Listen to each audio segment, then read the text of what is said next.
Kanpai!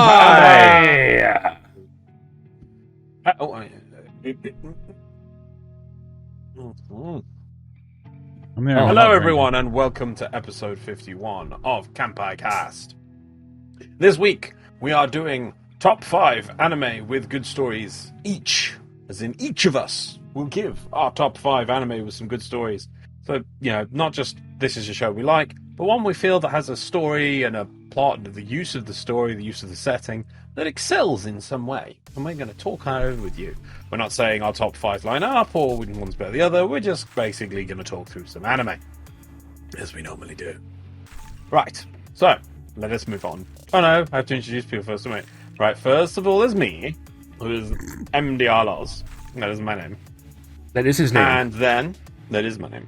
And then we have Nasuth, who is in cyberspace, with a side-scrolling background. Yes, yeah, we're doing side. Yeah, because we're using a different capture method to hopefully put less strain on OBS. So I've got a different. I'm in a different place now, different time, different world. No, I'm here. Hi. Fair enough. Hi. Right, along with me and along with Nasuth, we have Mr. Xenogelion. Yo, they can't see me, but I can see them. Yes. That's how VPNs work. He is merely a figment of our imagination. It's like mass hysteria. He can't hurt us. Wow. Xeno's not real. He can't hurt us. Wow. We can hear him. Right, and so, yeah, let's move on and start housekeeping for this episode. So first of all, just to remind everyone, we have timestamps and chapters allowing people to navigate to the sections of the show they're interested in watching. There will be in the description of the video, but then also just below Nasuth, in the seek bar on YouTube, there's a little chapters button. You click that, and then on that side of the screen there'll be a pop-out thing which you can click to chapters. So you can just go to, oh, that sounds like a good anime, or oh, I love that anime. Let's see why they've picked that. Go straight to it if you want. Go for it. You know. Right. This week we've improved the backgrounds. Hopefully no more bad loading. Huzzah. So basically we finally got off of dial-up for the system. Yeah. That's very sad for me because I miss the 90s so much. But it means that it won't load in sections of the image, hopefully. In theory. Yeah. In theory. I love that. So we're just shy of a year for Kanpai Cast now. This is episode 51.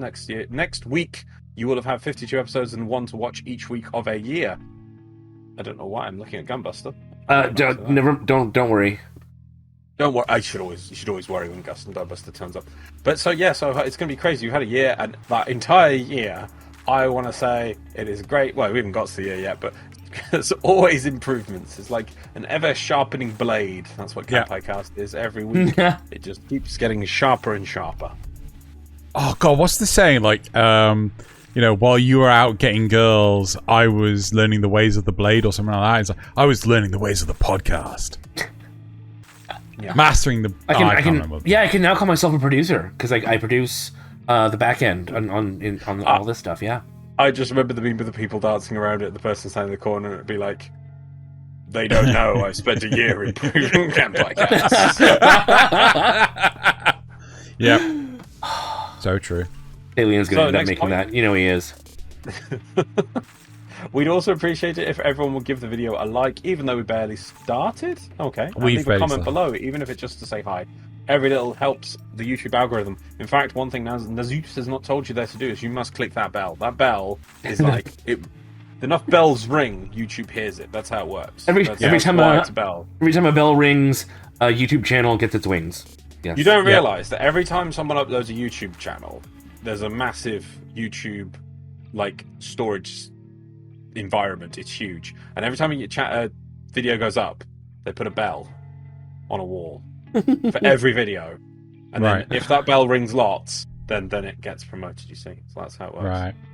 So it's all analog, not just analog. Yep. So that's the I can't remember. Housekeeping. We haven't got a term for that. Why isn't it just housekeeping? If you we want, don't live in a house. We should bring Naz to the UK so we can all live in a house. That'd be hilarious. Is there a particular term they use when they're cleaning the school after at the end of the day? Probably not. There is. Is there? There is. No. Oh. We'll look it up. Maybe it could be that. Really? Maybe it could be that. But let's move on to the anime news of the week from Nasuth. All right, so Crunchyroll. He needs a sound effect. He needs an intro of thing flying by and a sound effect. We'll sort it out. Why can't I get good improvements? I mean, I got awesome my god, screw you! You I want more. Oh my god. We got you off dial up, and now look at him. He's just not happy. The MP3s. He's just never happy. Made me my stamps. Yep. Made me all my stamps and with cool, awesome, exactly how I imagined it, and I still just keep asking for more. Yep. Right. So the Crunchyroll Expo 2022 happened, but Crunchyroll has been forcing everyone to go back to the high seas, so we're not really going to cover that. If you want to go see what they talked about, it's mainly just all the stuff that they plan to have coming out the next year on their channel or on their. Please support the official release. Please support the official release. Yeah. I did actually quiz Nasuth on this, and he was very adamant to cover this. Yeah, 100%. I say cover loosely. Cover, yeah. I mean, if you whatever. Anyway, I'm only including news of this upcoming isekai because of how ridiculous it sounds. Kadokawa announced, "Reborn as a vending machine, I Now Wander the Dungeon," will receive an anime adaptation. The plot summary is as follows. A middle-aged man with only one passion in his life meets a fitting end in a traffic accident. So, Truck-kun. Yeah.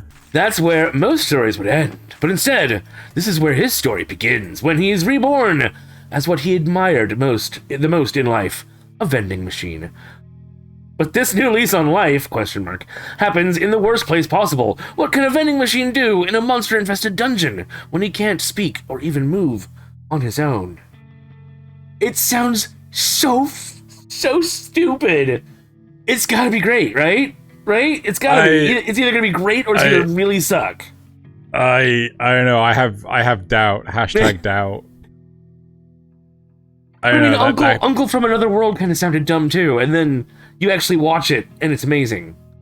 No, but there's a difference because the premise of an Uncle from Another World is the guy comes back after being isekai'd for 17 years, right?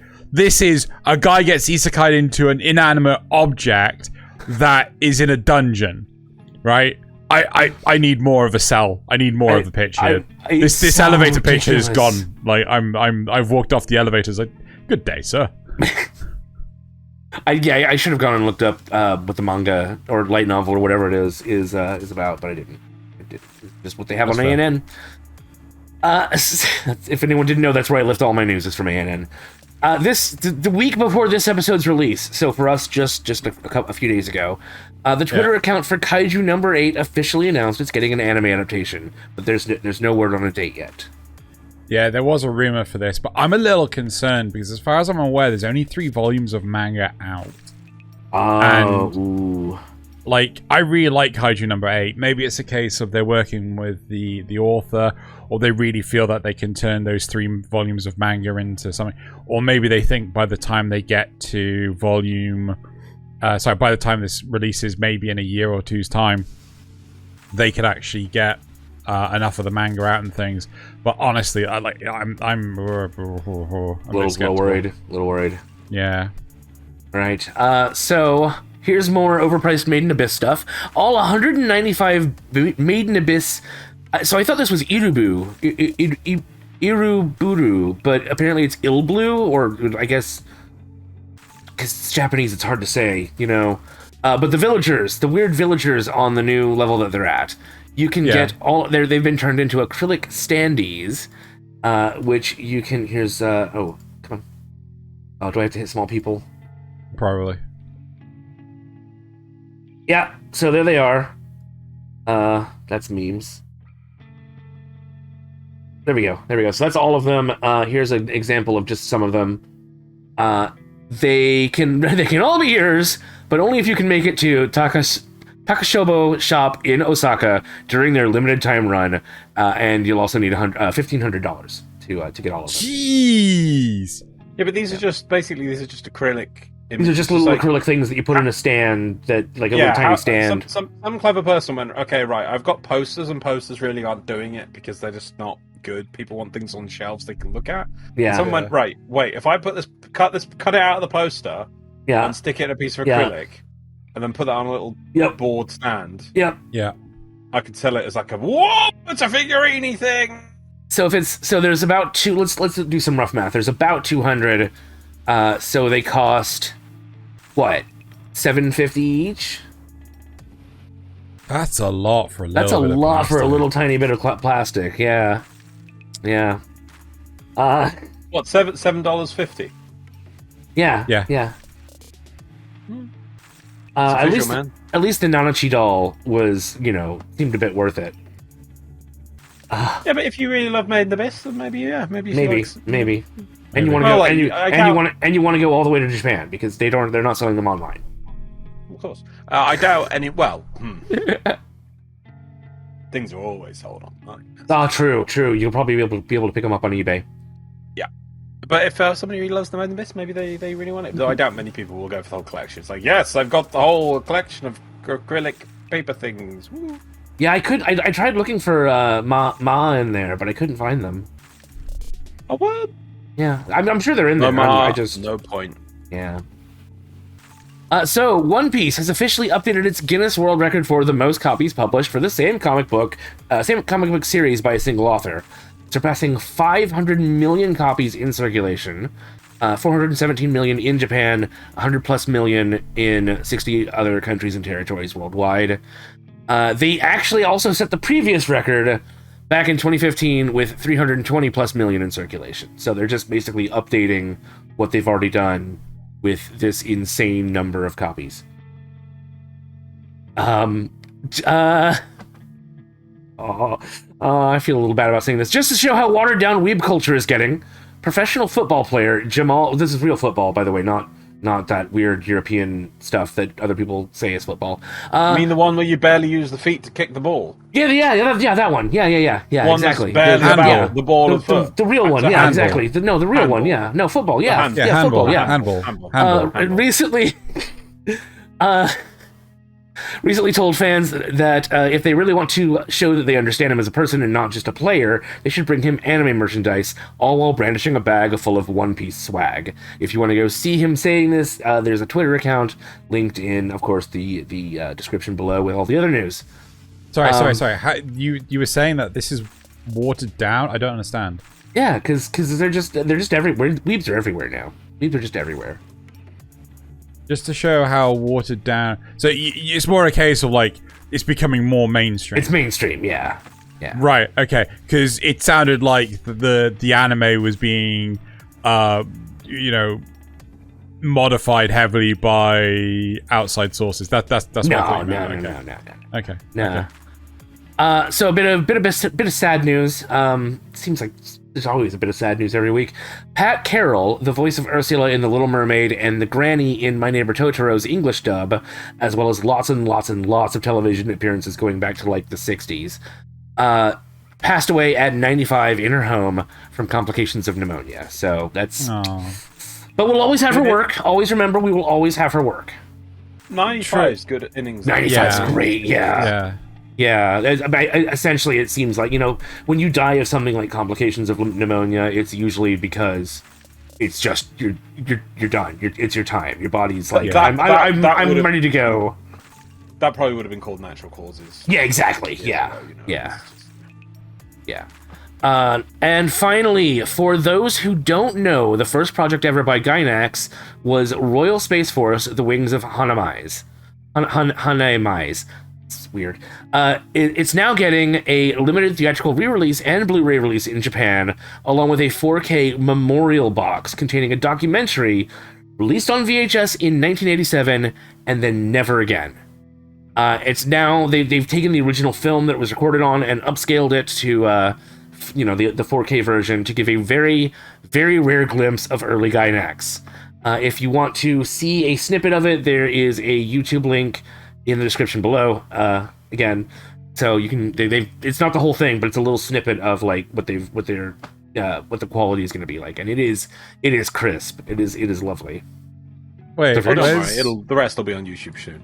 Oh, where's the list I gave? So where's the news I gave you? Why isn't my news in there, Nasuth? Why are you shunning my news? My news is epic, Nasuth. What news did you give me?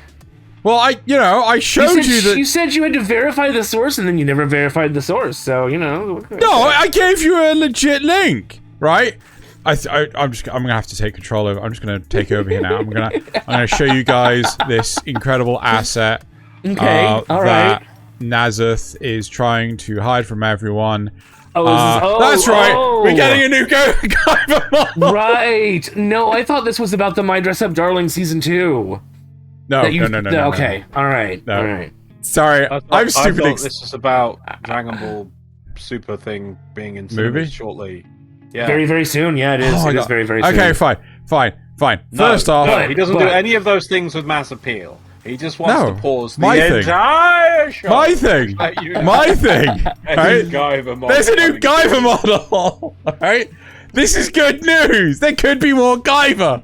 Right? It is actually quite. I mean, obviously this is So I commented to Xeno that it was very, very gray, very one color, and he's like, "Oh, it's just a prototype." That's the prototype. This is not obviously the final version, but even this is like it's super detailed. Yeah, it's really nice. However, Loz is entirely correct. There is also the surprising announcement that this came to us by surprise. Cineworld is doing a screening of Dragon Ball Super Hero, the upcoming Dragon Ball Super movie, on the 19th of August. There's no confirmation if it's going to any other dates. Really hope it's going to be on the 20th as well, which is a Saturday. What? Why are you glaring, Loz? Well, I was what? Okay, sorry, I thought you were glaring. Yeah, so that's really cool. And when you mean it's not on any of the dates, you mean Jujutsu Kaisen was only one day. It was only the Friday. Well, Dragon Ball is not. I know. Wait, is it? Have you checked? I can already see dates for the 17th through 21st. Excellent. So there you go. Also, those Jujutsu Kaisen dates were like for select cinemas, like the AMs or Odeon and things like that. So, it wasn't Cineworld. I can't remember if I've asked you guys this. Have you ever watched any of the little 8-minute superhero shorts that they put out, like over the course of years? No. Okay. Well, after also, can I just point out for just while we finish Dragon Ball 1, Dragon Ball Super Superhero is also they're doing dub and sub. Yes. Yeah. That was the other thing, and it was through Crunchyroll. So, yeah. Yeah, of course it is. Yeah. What was the other thing? As much as they hate on Crunchyroll, they are using their money towards a good purpose, I guess. What was the other thing you wanted to talk about, Nasuth? No, that was it. There was a period between after Super ended that they started putting out these little shorts that tied into the game, I think. But they also had their own little story going on too. So, but watching them over as they came out like every 3 months, and it was just one little 8-minute thing. Watching them that far apart was awful. But if you watch them all together, they're not bad. Fair enough. Okay then, cool. So moving on to the main topic for this week, we've got 3 top 5 lists of story-based anime. So best stories in anime. And you know what? I'm gonna do everyone. I'm gonna go first, and I think on mine the first one I've got is Read or Die. So I really like the narrative of this one. It's a very fanciful spy narrative. If it's going to change, is it not going to change? Maybe I'll hit it. Did you break it? It's broken. I don't know. Maybe it's caching it in the background. It shouldn't be. Anyway, it's a very fanciful spy narrative. So using historical figures as characters in a terrorist plot. This is very much a James Bond esque story. I could easily see this. If you were to take away the crazy fancy stuff, it would be a James Bond plot. And really, really like the look of that. The main characters include a Japanese spy who can control paper, a Dutch femme fatale with the ability to phase through anything, and an American ex-Green Beret. They all work for the British Library Institute of Books and things. So yeah, there's like loads of different bits of literature out there, and some of it's quite dangerous if left in the wrong hands, to the point of the enemy terrorist organization is trying to get a hold of Beethoven's Suicide Symphony. If heard, if heard, it causes people to commit suicide and things. There is a big requirement of this show, this 3-episode OVA, to need the like either a wiki or the DVD history archive thing, which basically elaborates on a few minor details, which I don't really want to get into. That's kind of a negative going for it, but I love the creativity of the characters, the idea that a single character can completely control how paper works, to the point of it is bulletproof, right? You know, I love this whole method of storytelling. The more times you watch it, the more you realize of what's going on, and you're certainly left wanting more. So this originally came out in 2001. It's only 3 episodes long. I kind of wish it was just a movie, and yeah, I absolutely love it. It's brilliant. I bet somebody out there has cut it into a movie. Quite possibly. So we're seeing a giant bug on the screen right now. Is that just because so what's happened is this terrorist organization has gotten DNA samples of these key historical figures, right? Including Beethoven. And they have genetically modified them. They have given them physical enhancements. There is actually one of the characters is the guy that inspired the story of Journey to the West. He does end up, so there was a real life person that traveled to India to, for the whole, it's just the narrative of Journey to the West, and they end up having this character that is that person in this narrative. Honestly, it's a really, really good way of using the characters. Very interesting, and they're clones and genetically modified. It's great. So, I had a question on the tip of my tongue, and now it's gone.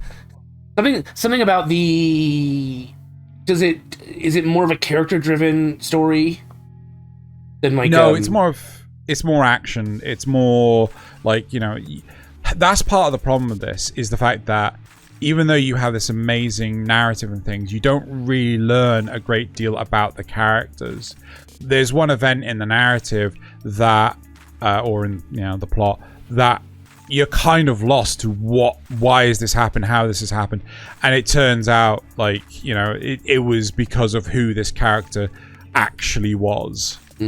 So again, the importance of these historical characters plays a very deep role in the narrative, and the main cast, like our heroes, they're just modern day people, but you have I got the wiki open right here. Fortuitous. It's very very, very convenient. So almost like he was studying up before the episode. Genai Hiraga. Yes, Hiraga. He ended up creating something called the Alchemist, which is supposed to be this. Effectively, it's a battery that works entirely on friction.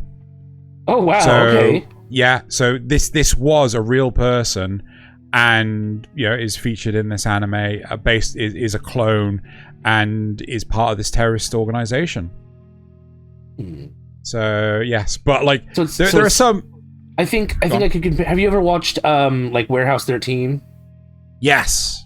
Is it so you would that be like a good example of the sort of story you're dealing with here, where all this historical stuff, even people and whatnot they're not bad necessarily, but they're dangerous for the general public.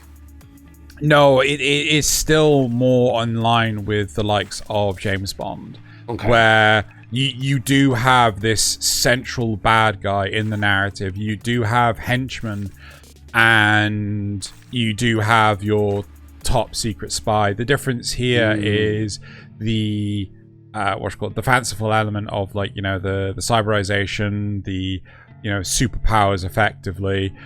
Plus, it's a team, not just an individual. I mean, most of the time, James Bond works with a femme fatale. No. He gets orders from M. He works. Q. Yes, gadgets from Q. So on and so forth. But he's always got in the field the girl. Yes. So, and that's what you have here. You have the main James Bond-esque character, not literally James Bond, plus backup and things. That's really cool. It's just a really, really nice narrative, and it's short, sweet, to the point. You just left wanting more.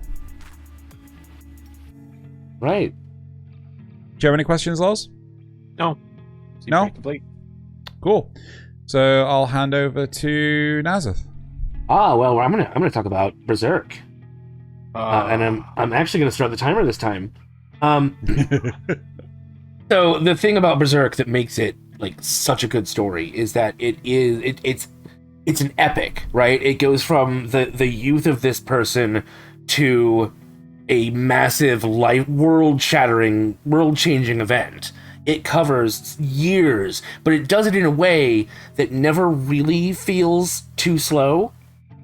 Like it'll skip several years and then be like, okay, here's the next really important event, and then I think there's a couple of times where it slows down for like training and whatnot, but for the most part but even that's like important and necessary.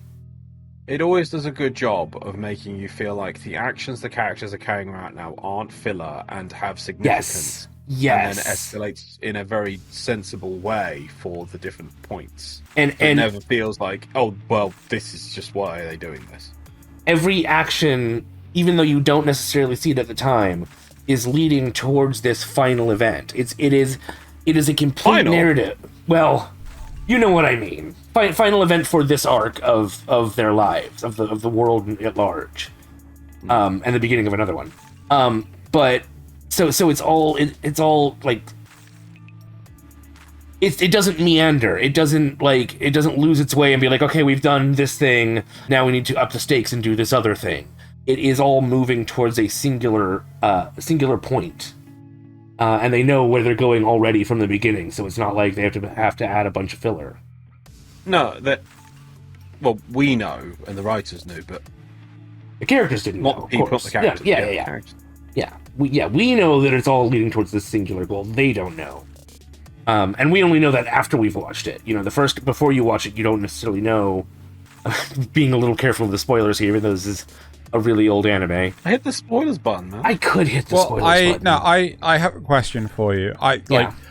Many moons ago, I did try to get into Berserk, but I don't know why I didn't. It was more than likely I just didn't have the opportunity to focus on it properly. But the thing that I felt early on in the series, and I can't say how long this was, it felt very aimless, right? It's aimless in the fact if you're waiting for a big bad of, oh my god, we have to train before the enemy comes over the hill, so we fight this named person and their plans will be stopped of world domination.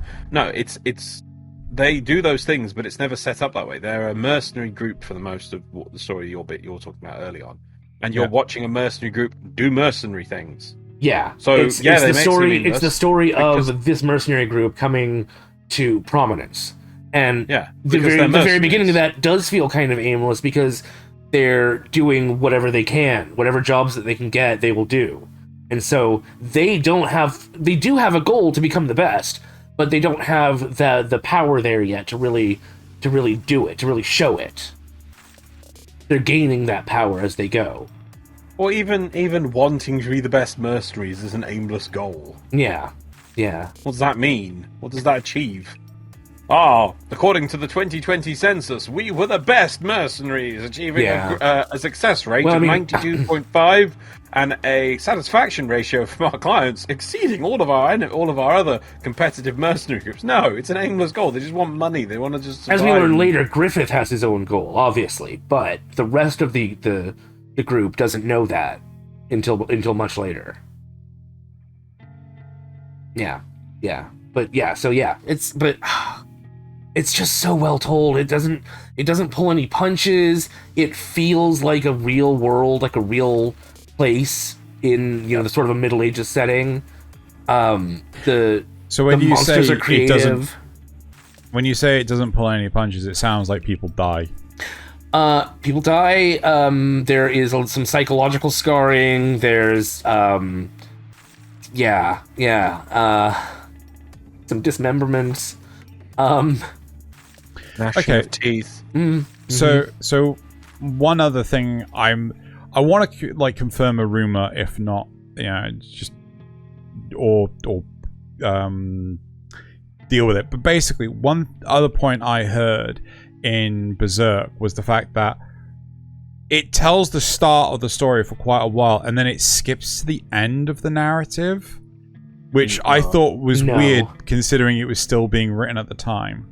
The first episode is way beyond the end of the actual last episode of the anime. Yeah. Right. Okay. And you see, the next, it's just a random event in what would be the arc after this. It's a glimpse of what the world has become after this series. A comparison, not quite, because the time wouldn't quite fit, but it was as if the first episode of Shield Hero showed you him fighting the turtle, and then started on episode 1 of Shield Hero as episode 2 of the first release. Sure. So it's that kind of thing. It's well, amazing. What's going on here? I mean, comparing it to the turtle, the Shield Hero and the turtle gives it a bad taste. But I know what you mean. No, but you would have you'd watch that episode and you think, well, what's going on here? Yeah. There's this person. Who is this guy missing an eye? And yeah. So he's got all these people with him, and what's this? It's and then you learn where all those people came from in this. So it's a plot rewind. I get that, but I always heard that it jumps later on. No. It doesn't. No? Okay, that's fine. No, that's fine. That's what I heard. And the reason why they did that is also it's one of these episodes. It's one of these shows. She's people are going to think it's boring at first. Well, give the first episode being all actiony and what the show's leading to now, and then go into the slow, important plot to build up our characters to important events. Yeah, it's like the first 10 seconds of any YouTube video. Yeah. There. Well, the first 10 seconds of any YouTube video is typically a preview of the rest of the YouTube video, just to get people hooked in to keep watching. Is that how you're supposed to make YouTube videos? I don't know. Yep, that's how you do it these days. Yep. Cool. I really like the... God, I need to get to watch this. We're going to make you watch this someday. Yeah, you guys are going to have to make me watch this, because you guys have done nothing but sung praises of this. We were talking about doing One Punch Man... I'm sorry, this is totally an aside. We're talking about doing One Punch Man next after we finish Dungeon, but I think we should do this instead. No. No? One Punch Man's more important. I mean, Berserk, the thing with Berserk is amazing, and that the manga is so important. It's almost like the anime Lord of the Rings in the amount of things it had going forward. Yeah, because as everything Lord of the Rings is based on, dwarves, elves, whatever. Yeah. This is then taking a similar thing and making a fanciest universe off of that, and a lot of the with that. Yeah. Spoiler sort of heroes freaky Japanese weirdness. Yeah. Oh yeah. A lot of it says in this. Not shown on screen, obviously. And then, so a lot of that you could trace it back to this because it was so early on. This, it's like you could watch. The animation is, it's beautiful, an old 80s, 90s anime. Look at the detail of them rocks. But it's a bit outdated. But also, look, I mean, we totally don't have Cloud Strife here.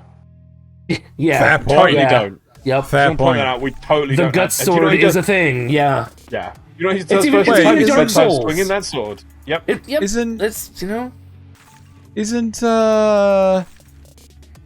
Didn't Final Fantasy VII come out in 97?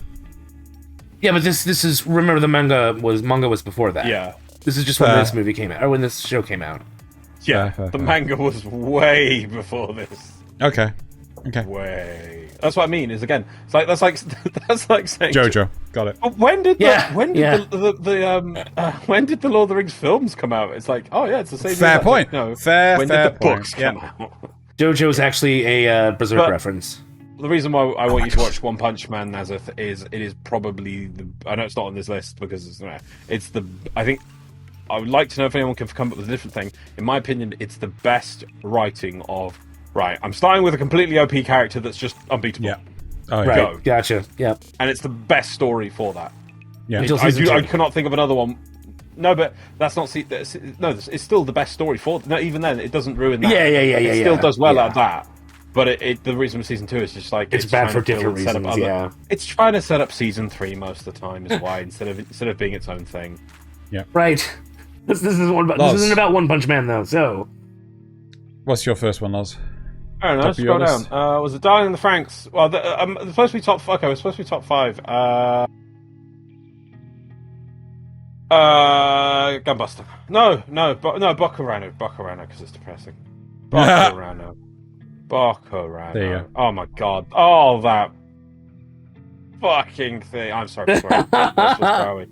But that thing. Oh, you're going to hate that thing. Right, okay, so Bokurano, I'm going to ask for spoilers, because I'm going to go into spoilers and tell you why the show's good. So the interesting thing about this show is that it is a group of kids, as you can see on screen. No, not yet. Oh, not yet. I'm sorry. Sorry, I thought you were going to leap right into it. No, go away. My spoilers, thank you. Go away, right. Okay, so Bokurano, the key thing of it is it's a group of kids, and I think they're on holiday in between school or whatever, and they get brought in to see this dude who's in a lab, and he's like, oh, why don't you all click on this, put your hands on this little metal pad of mine? And then they're actually signing up to pilot a giant robot. And it is a spoiler for like episode 2 or whatever. They do it first, don't realise it. It's not a big spiel because it's like important. Is that right? So they get in the giant robot and they pilot the giant robot. Once they finish, and then when they get to pilot the giant robot, which is a big giant robot, another giant robot will appear and they have to fight it. Once they finish fighting it, the kid dies. What? There is 12 kids, I think. I can't remember how many kids there are. There you are. There's that number of kids on screen. There's the chairs. 1, 2, 3, 4, 5, 6, 7, 8, 9, 10. Like 12, 15 kids, something like that. And when each one takes one turn fighting the giant robot to fight another giant robot, and when they finish fighting it, they die. Wow. And that is the basic premise of the show. So now I will ask for spoilers. So if you're interested in a giant mech show, whatever, go watch that. Now, what is actually going on? So this is why I think the show is just interesting and crazy, and I want it's a great story, and I'm going to spoil it. So what's actually going on? It's just absolutely freaking mental. So these kids, when they get in the robot and they fight another giant robot, in the other giant robot are kids from another dimension in a similar giant robot. Whoever loses the robot fight loses their dimension. I knew it was going to be something along those. Like, it has to be a fight for survival. Otherwise, why would they be killing kids? But it has to be kids for some reason. But it takes a long time for this to realize this. So there we go. That's finally a giant robot. So they get their giant robot, and they're given this story of like, oh well, we're being attacked by aliens, and if you lose, everything will lose. So they don't at first. It's just to get the kids to fight. And they don't. It's like, well, I've got to fight, and then they have to. You're getting kids to struggle the thing of like, right, well, you have to fight now. Each time a kid is chosen, it's not like another one can volunteer. A kid is chosen. The chairs spin around and it picks a kid, and that kid has to fight the other robot. And if they don't, humanity's doomed. They forfeit, and not humanity, the dimension, the whole dimension. Yeah, the whole dimension. This is the robot for the dimension of the kids, if it's our dimension or whatever. Who knows? Right. And then they're going to die. So either way, they're going to die, but they can sacrifice themselves to save things. So it's really interesting to show kids having to struggle with this, and also each one is a different kid. Is different. Do they know that they die once they win? Even At first, they're a bit confused because the first guy he's happy he's finished, and he beat the other Ronin, and they come out the bridge of the robot onto like the top of it, and because all his energy's been sucked, he dies, but he falls off. So at first they think, oh my god, did someone push him off? Because there was a guy who's like, they were just happy and celebrating, and they thought he died because he fell off, and then they realise when the second person happens, no, it's you sacrificing yourself. Oh wow! Okay. So they don't disappear. So they don't disappear. They just fall over and die. I think they do. No, they just fall over and die. Yeah. Okay. Right. I would like to come out of the spoilers and ask you some questions. What, you want to take off the spoilers? Yes. I'm not spoiling yet. Huh? You're not done spoilering yet. You're not done okay, fine. No. Well, what's going on? Why is this happening? Okay, and there's a little bit of difference between the manga and the anime on this, and the manga author was not happy with it, so I'll tell you both. So what is basically happening according to both is because they obviously that they were told to put their hands on this metal pad, which signed them up to pilot in the mech, and there is a watcher who is kind of ordering them to do it, and that's the floating weird little thing with a weird odd face, and he is a representative from an alien race that is beyond. Well, no, okay, in the manga you don't know. You just know that little floating head is the one that's telling them to do it. It's like paired with it. It's like you get the giant robot, you get this annoying little thing that's telling you better do this, you better win, or else. If the universe is designed, the little head doesn't care. He'll get moved on to a new robot and then have to go to another dimension to do it.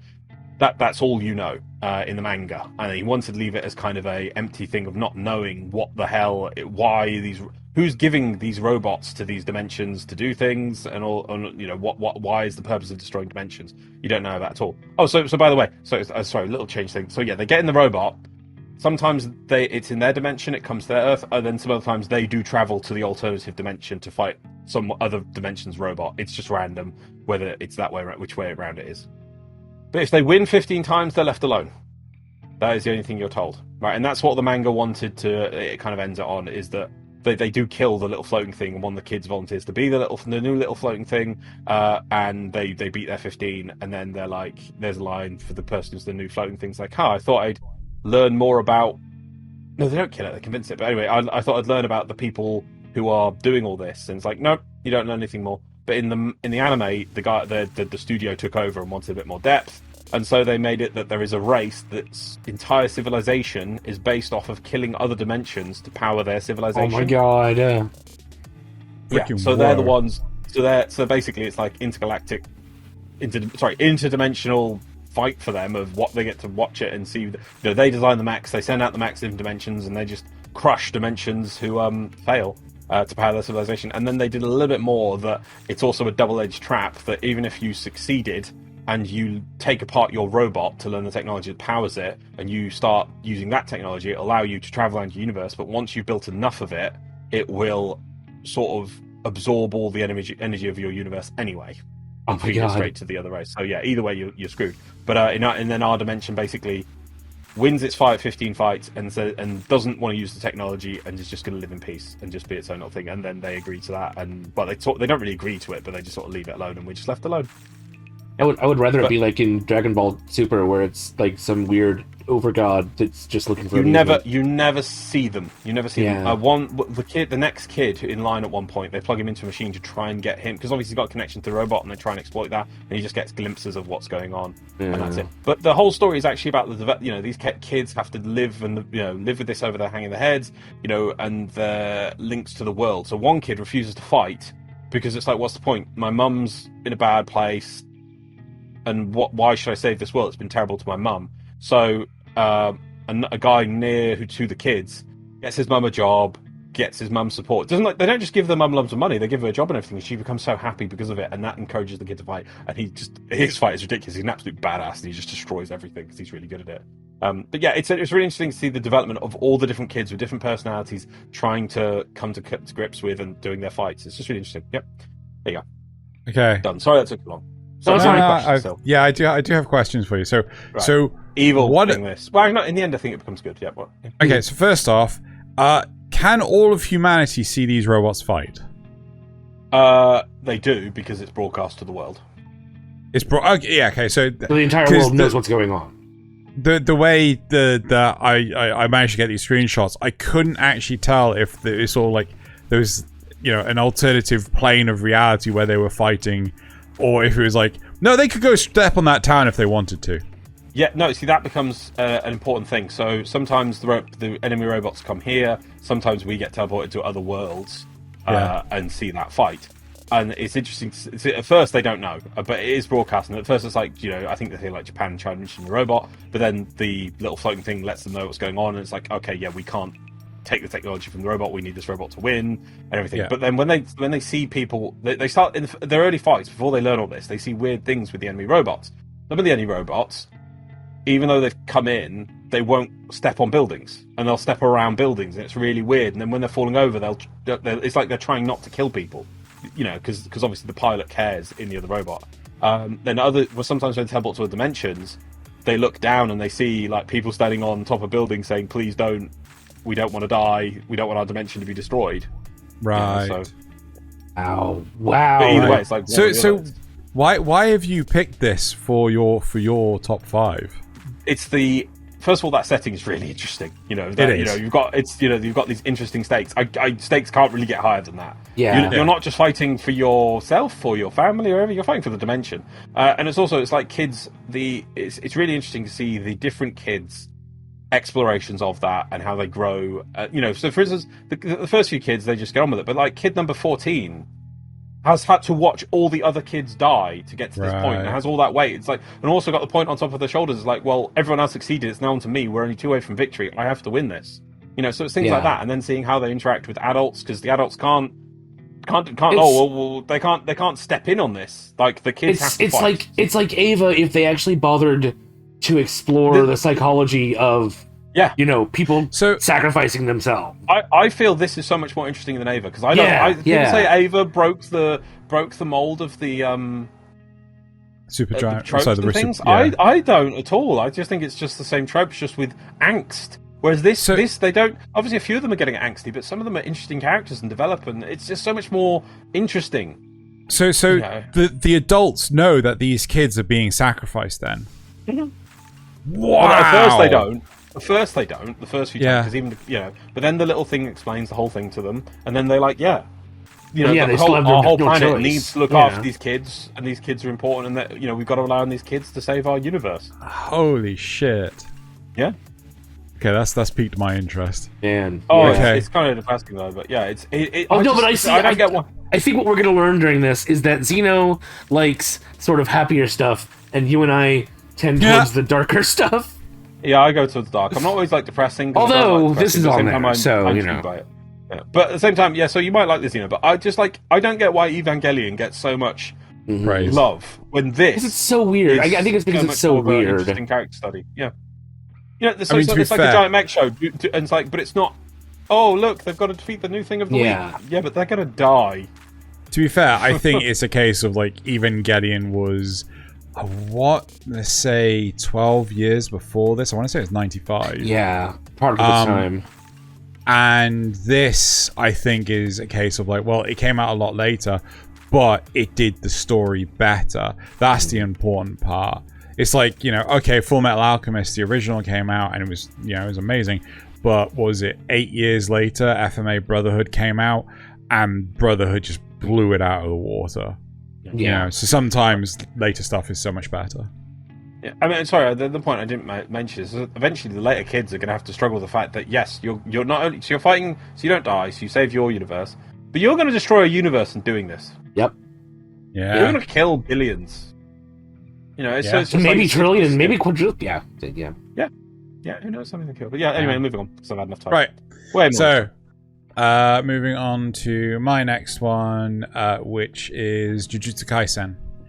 So it's quite interesting because when Loz, myself, and Nasuth were talking about like the different shows that we were going to have in this, I did mention Jujutsu Kaisen, and it was quite interesting how both of you said that you wouldn't put this in your lists. But granted, I haven't watched the whole story, but yeah. Go ahead. Sorry. We finished the season, didn't we? Oh shit, we did. No, we did finish the season. But we didn't watch the movie. We didn't watch the movie. Yeah. But I hate its potential, but I just don't think it really did enough in that time to sell it to me as an interesting story beyond high school kids have powers. It's a cool action series, but yeah. So to give brief plot synopsis of briefness. So curses are real and are born from negativity, like literally any bad feelings, emotions, or what have you, can breed curses. In order to save his friends, Itadori consumes the power of a special grade curse, which is supposed to be top of the top, named Sukuna. Itadori is going to be he's being used by Gojo, who's like one of these top dog Jujutsu sorcerers. That's what they were called. And accepts his fate as a sacrifice to consume all of Sukuna and then be destroyed himself, because currently, as the cursed object, they cannot destroy the vassals of Sukuna. So I don't really want to go into too much more detail because I want people to watch it themselves, but it feels very much to me a narrative that took elements from Bleach and Naruto, mixed them together, and came up with a smart narrative. I love the fact that they actually have a special school to train these sorcerers, as opposed to, hey, look, I'm a Shinigami and I'm still going to school. Like that was one of the things that I didn't particularly like from stuff like Bleach. Naruto did it right because it was actually a ninja school where they were teaching ninjas, and again, I like this in Jujutsu Kaisen. I also like the fact that in this they have a tournament arc, and the tournament arc gets interrupted because tournament arcs are stupid. It's like, why wouldn't the opponents take a perfect opportunity to attack a base of operations when a tournament's happening? It's something I don't understand in the likes of My Hero Academia, or, well, I mean, I suppose they do though. When do they do that in My Hero Academia? Well, I think that, oh look, they're all going to a training base. Let's attack. No, them there that's while yes. the No, I volleyball- completely 100% agree with you there. But that huge tournament arc at the start of season 2. You literally see the amount of superheroes they have outside guarding it. And You don't attack. It's not a weakness when they turn it into a strength. They're assembled and ready. It's not a weak point. It's now a strength. I don't know. I just don't like tournament arcs. I think tournament arcs are stupid. And For the I most think, part, I agree. I was like, oh look, I'm just gonna drop this one villain who is an explosion, and he just explodes and just murders everyone. There you go. The only other really good tournament arc is the Cell games. Let's face it. Which is a villain. Yeah, a single villain. Yeah, exactly. I should make Naruto for two reasons. One, they actually do a really good thing with the tournament-esque arc for going up their grades. If they win the fight, some people can go up, so you have to win. And then you're like, oh, was it? Oh, look, what did you say? Oh, look, a villain who can blow up everything. Yeah, just drop a villain and get it to explode and just take out the entire stadium and everyone's dead. Only the entire stadium. How about the entire city? Nah. I'm good with that too. Let's take out the whole city. And it's like, hold on, Naruto. Maybe I should put Naruto on my list. But no, why don't they do these sorts of things? Right? Naruto does. Good. Naruto's good. It doesn't do it, and there's not enough people to do it. So, I also like the characters' powers are established with limitations, but are used smartly in order to overcome those limitations. The fact that a cursed realm was specifically created to keep Gojo out, who is one of the most powerful Jujutsu sorcerers in the narrative. So it's very much a case of, they don't allow for scope creep. They just, they're smart in how they use their abilities. This is, again, one of the reasons why I like Naruto so much, is because they didn't have weird power creep and crap like this. They were just very clever in how they use the abilities. Yeah, they didn't have a set, let's go pump up our power levels. If they wanted to get stronger, they'd have to go find another ability and then use it in a clever way. Yes. Yeah. Whereas, unfortunately, one of the things... Well, it's one of the things that I dislike about Dragon Ball is the fact that... Or Dragon Ball Z. Yeah. Is the fact that they're just like, just get more angst, just more buff, buff! But that's because, though they name them, they don't really get beyond why is one energy beam better than other energy beams. Yeah, exactly. All just energy beams. Yeah. And I'm stronger, so my energy beams is the best. I think it's supposed to be about how they attack your ki, but who knows? Is it though? Yeah, no, it's no. No. All you need to know is the Kamehameha is best. All they need to do is punch harder and faster. Yell louder. Yell louder. Run harder. Run fast. Fly faster. Fly faster. Eat more. Yeah. And again, one of the other things I liked about just to get back to this, the characters are like they're very identifiable. They're very I don't want to say bombastic because some of them are, you know, a little more on the reserve side, but they're very character-y. they're Like, very like Gojo has, you know, he's just got that really relaxed, sort of laid back attitude for the most part. So they got depth. Yeah. There's a good way to do it. Yeah.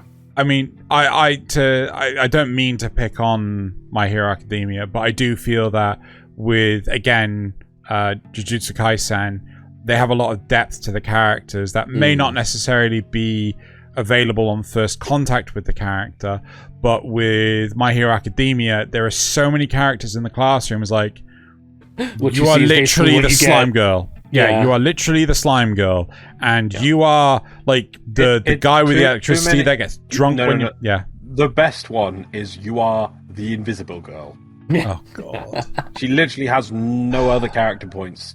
You know, it's just like she's invisible.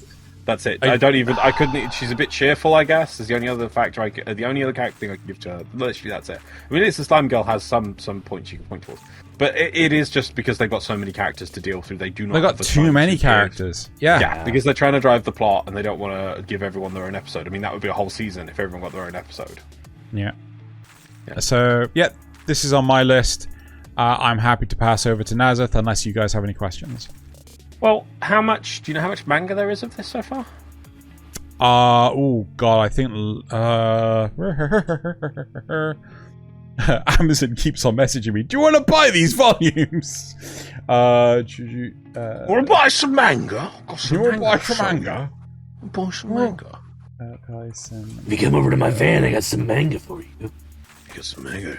I don't know if that's going to help you now. It fell off a truck. My next question is going to be how much is season 1 plus movie of the manga? I mean, that's what Reddit's for. So, no, I don't know. Sorry.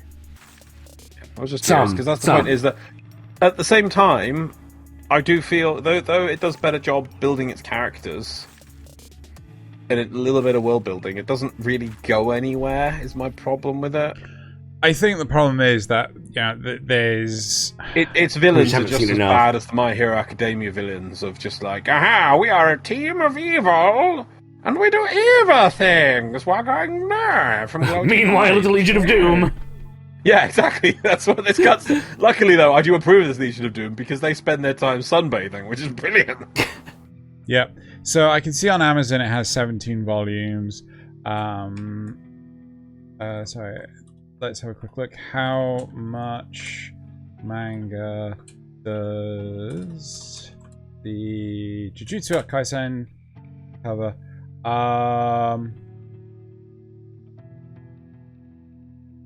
See, this is a problem. They go by chapters. It says 63 chapters. So who knows? Who can say? Currently over 170 chapters. Okay. They could do another season. Well, depends on how much the movie covers. The movie's Jujutsu Kaisen 0. It's it's the prequel. There's a prequel manga to it. Okay. So yeah, they can easily do another season.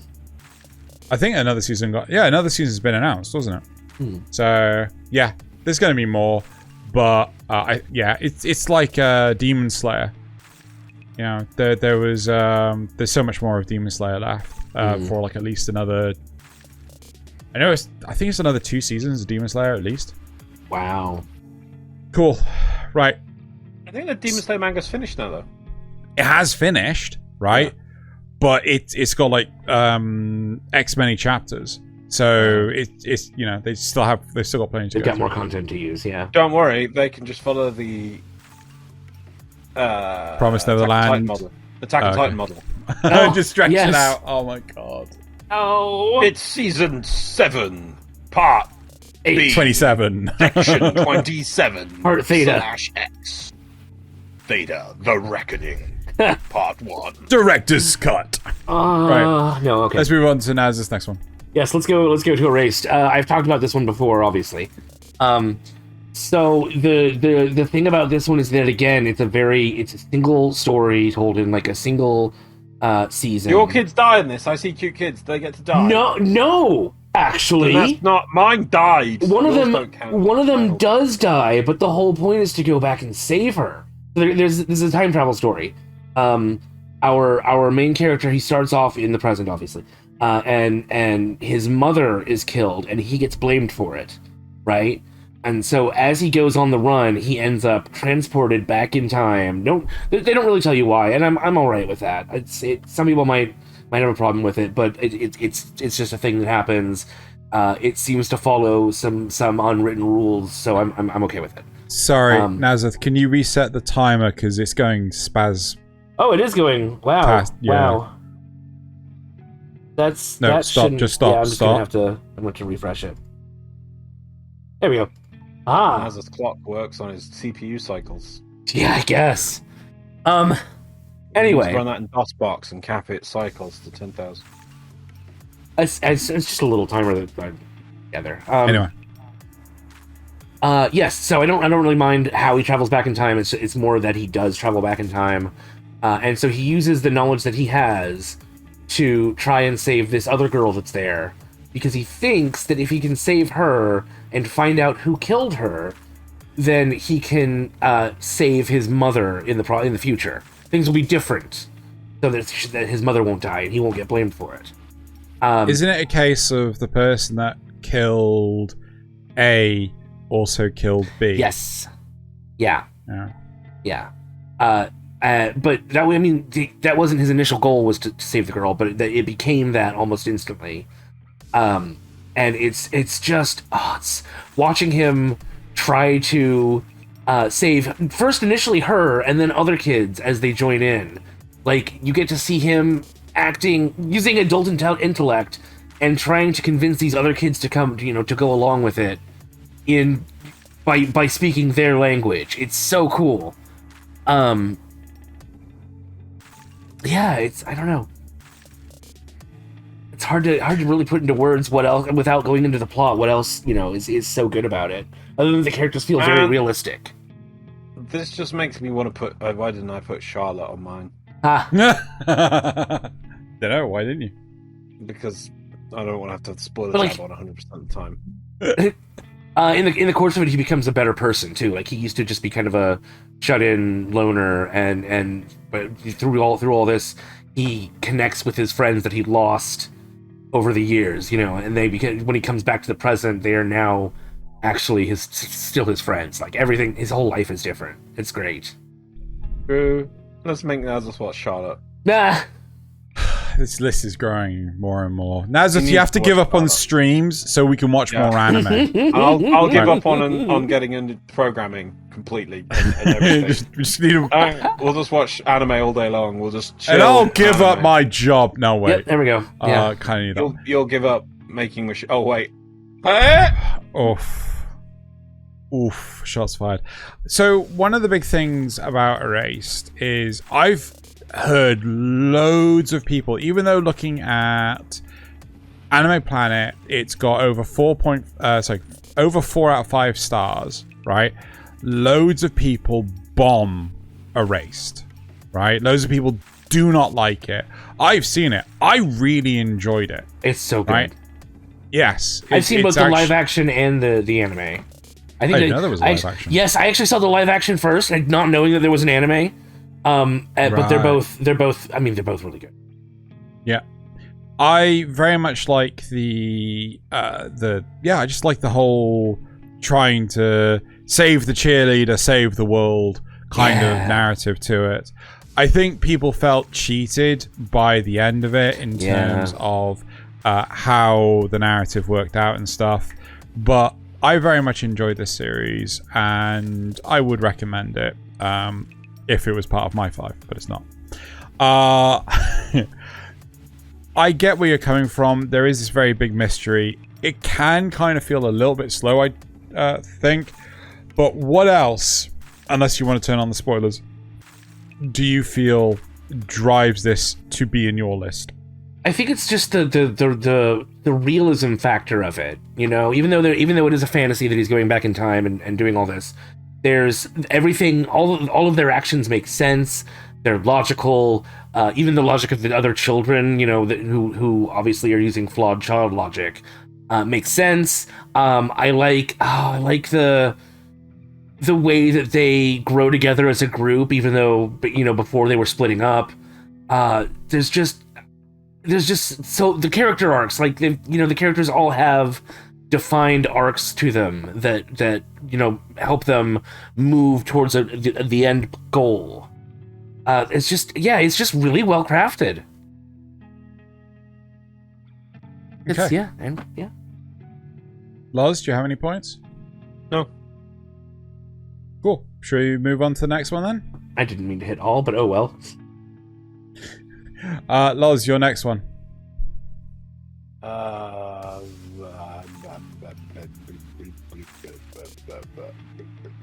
Darling in the Franxx. He's gonna have Darling in the Franxx. Darling in the doggy position. And there's Darling. Yeah. Ooh, well, it's not wrong. She's not. So, non-spoilers. So we have humanity living on Earth has now been invaded by aliens, and they are just receded into several mobile cities that move around. And we have developed giant robots, because we always do. And there's our giant robot, and we have to be piloted in pairs with one boy, one girl, and the synchronization between them powers the robot with the power of boners. I don't know, with the power of spirit. Power of spirit pilots it. And if you look carefully between me and Nasuth, just there, you might see on the female character there is like some sort of white thing on the side. That is the handles that the male character has to use, but they're on the side of the female. So how do you find where that goes? Well, at some point, and see this helmet she has here. The back of that is the HUD for the mech. It's on the back of her head. That's how. Yep, you'll see anyway. But yeah, that's how it's piloted. This is Trigun. It's like Trigger, isn't it? Trigun, jeez. Studio Trigger, yeah. Yeah, I just want to say that out of the way because that is part of it. But yeah, fair enough. I'm not going to defend it on its fan servicey bits. That's not what it is. I find it is an interesting setting that we start with. So humanity has been attacked by aliens who are doing things to the world, and we have only got these people to defend ourselves, and they're sent on missions. We have to send kids, and the kids have to be kept separate from the rest of humanity. Humanity in these giant, like basically, what was it? What was it called in Teenage Mutant Ninja Turtles? The something dome? Technodrome. Oh, the Hypnodrome. Technodrome. Technodrome. Yeah, basically, they're sort of like just... Well, I think the Technodrome is a sphere, but this is like the top of the Technodrome and just moves around. That's what the cities that humanity lives in. In there, most of humanity are basically stuck in the pods, living VR happy life, most of them, and they have to keep separate from the kids piloting the mechs. I still don't entirely know why. I think it's something. They always talk about like risk of contamination, and we have to keep the kids separate. The kids have literally been grown for the purpose of, from birth. They're grown, trained, and everything to be pilots of these mechs, and they have a very high turnover rate of kids in mechs. Mm-hmm. But these monsters they have to fight with are pretty tricky. A bit of a spoiler on there, but that's quite later on. However, we're going to put the spoiler tab on now. All right. And why this show, I feel, is interesting based on the setting. And that's why because spoilers. I mean, the setting alone is pretty cool with these sort of things. And adding on to it, you have this one girl here with the pink hair called Darling. Who goes people called Zero Darling. Two. She goes around Zero Two. She goes around calling people Darling, who are her alternative pilot partner in the mech. And anyone who pilots with her dies or gets crippled. Because it seems to extract. Too reckless. They get butchered. Yeah, they just get wrecked while she's piloting the mech. Partly from just like draining them, because it's really weird how these mechs work and the link between them. It is more than just the paraboners. They are linked into the mech and their life force. And she just goes crazy with it. But that eventually ends up it's just her dominating. It's got to be a joint between them. You see, it's both people piloting it. It's not just one person. But she's just such a personality. She just seems to eat the other person. But she's always looking for her Darling, which is clearly her person who will be able to pilot with her. But the reason why I kind of like the way this story works, this because spoilers are on for this one, is that it basically the story evolves in stages. You've got the setting, humanity's on its last legs. That time it can't be right. They're living on the last legs in these technodromes, and they're going on missions that are hopefully to defeat the aliens. But it actually turns out the aliens they're fighting are not aliens. They're actually they're actually sort of like the original descendants of Earth, or the people who lived on Earth back in the dinosaur period and things. Because a lot of the robots look it's like dinosaur mouths and things. It looks like odd, but they were like one of the original races on Earth, and the people pushed humanity to live in technodromes and everything are actually the aliens. The aliens are actually controlling what's left of humanity to defeat the original race of people on Earth, to get parts of their technology, and also to then steal all the souls of everyone on Earth. And these kids. We've got a precursor race too. Yeah, so interesting. I just want to say, Studio Trigger, of course it's aliens. Yeah, of course. Of course it's aliens. But like, you know, the overarching like leaders of what they thought were telling the kids what to do, actually, like some of them were just the aliens in disguise controlling it all. So it's lizard people. They then just basically rapture the rest of humanity apart from the kids, and anyone linked to the project. And so then the kids, it then becomes that escalated quickly as they have to stop these aliens on the other side of the universe. And so these aliens kind of want to become like the perfect beings, where they absorb all other races and like all their souls. Souls are a very important thing in this show, and then eventually they free all the souls and whatever. But it's just that's why it's on spoilers, because if you watch it from the start, it does. Some people are like, oh yeah, it's a trope or whatever. I felt it did a very good way of, you really are rooting for them to destroy the aliens at the start, or what they think are aliens at the start, and they're like, yeah, they finally finished their objective, because it's so focused on the kids again and the interpersonal relationships between them, which is really quite good. They want to be in couples, but then some of them break off, and it's interesting that I don't think they're allowed relations really, but they're all set into couples to no, start they're with. not. It's really, but they're kept out of puberty, or they're frozen or something. They're not allowed to progress. No. They're killed off when they get too old. That's part. Yeah, I think that happens. Yeah. So because they don't want them. Excellent. They don't want them to get. Yeah, it's got a bit of that to it. They don't want them to go through puberty or something. That was a part of it. Yeah. So it's just like, I think they're around 13, 14. I think. Anyway, 13, 14. Yeah, of course, but regardless, so it's they're basically kept in the dark. They are the fodder for fighting the lizard people. The lizard people are it's for the aliens' plan to defeat the lizard people. But you really start by the end. I'm like, oh yeah, they're finally going to delete the lizard people. They won't initiate anymore. And it's like, oh wait, Uno reverse card, and it's like it does a pretty good job, I feel, of doing that, and then just escalates quite well from there. And then you get histories of backstories and things of different characters, and I feel it does a good job of then, you look at the story the whole way through and where the characters came from and why they're there and what happened, and it's pretty good. I think it's good. Yeah. Great setting, very interesting, great journey of characters, and good interpersonal drama. You say, I feel that the end is the thing that anyone will have an issue with. I was fine with the end. No, I was fine with the end. But I think the end is what people have issues with, right? It's the fact that, wait a second, why did the space waifu turn into a giant space waifu? Why are there doves and explosions and craziness ensues? Explain all that. If you're paying attention, it all makes sense. No, I know it does, but it's still, a lot of people have those questions. People don't pay attention. People don't pay attention. I know that a lot of I know at least Giguk and Joey the anime man had huge issues with the ending of Darling in the Franxx. To be honest, it was like, it's Studio Trigger. What the fuck were you expecting? You've seen Kill la Kill! Like, this is tame in comparison! Isn't there supposed to be more to the Kill la Kill? Well, we're going to talk about it next, aren't we? Yep. Yeah, well, I'm done with this. Any questions? Yeah, okay, so what about this appeals to you the most for it to be in your list?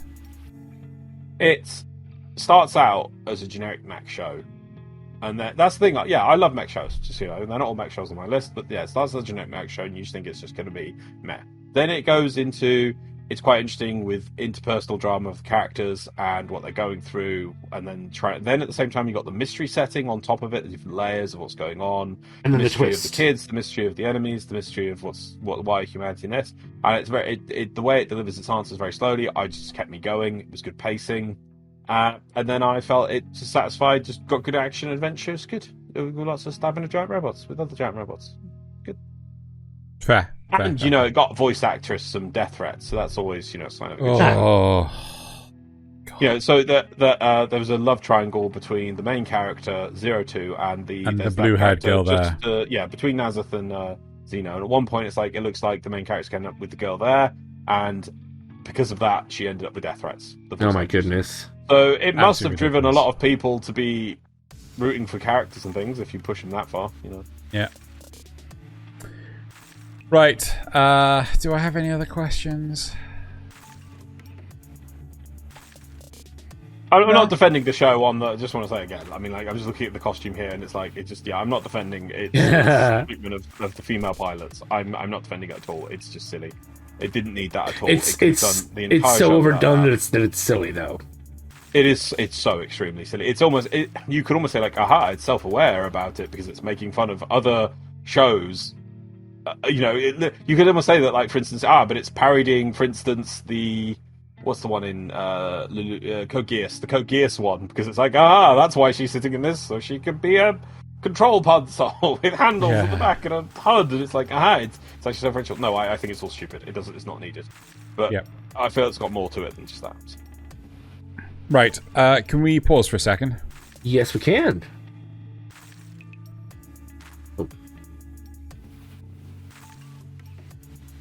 I mean, that didn't turn off anyway. So, right, let's move on to my next one, which is talking about the power of bonus escalation quickly, and aliens did it all along. We're going to talk about Kill la Kill.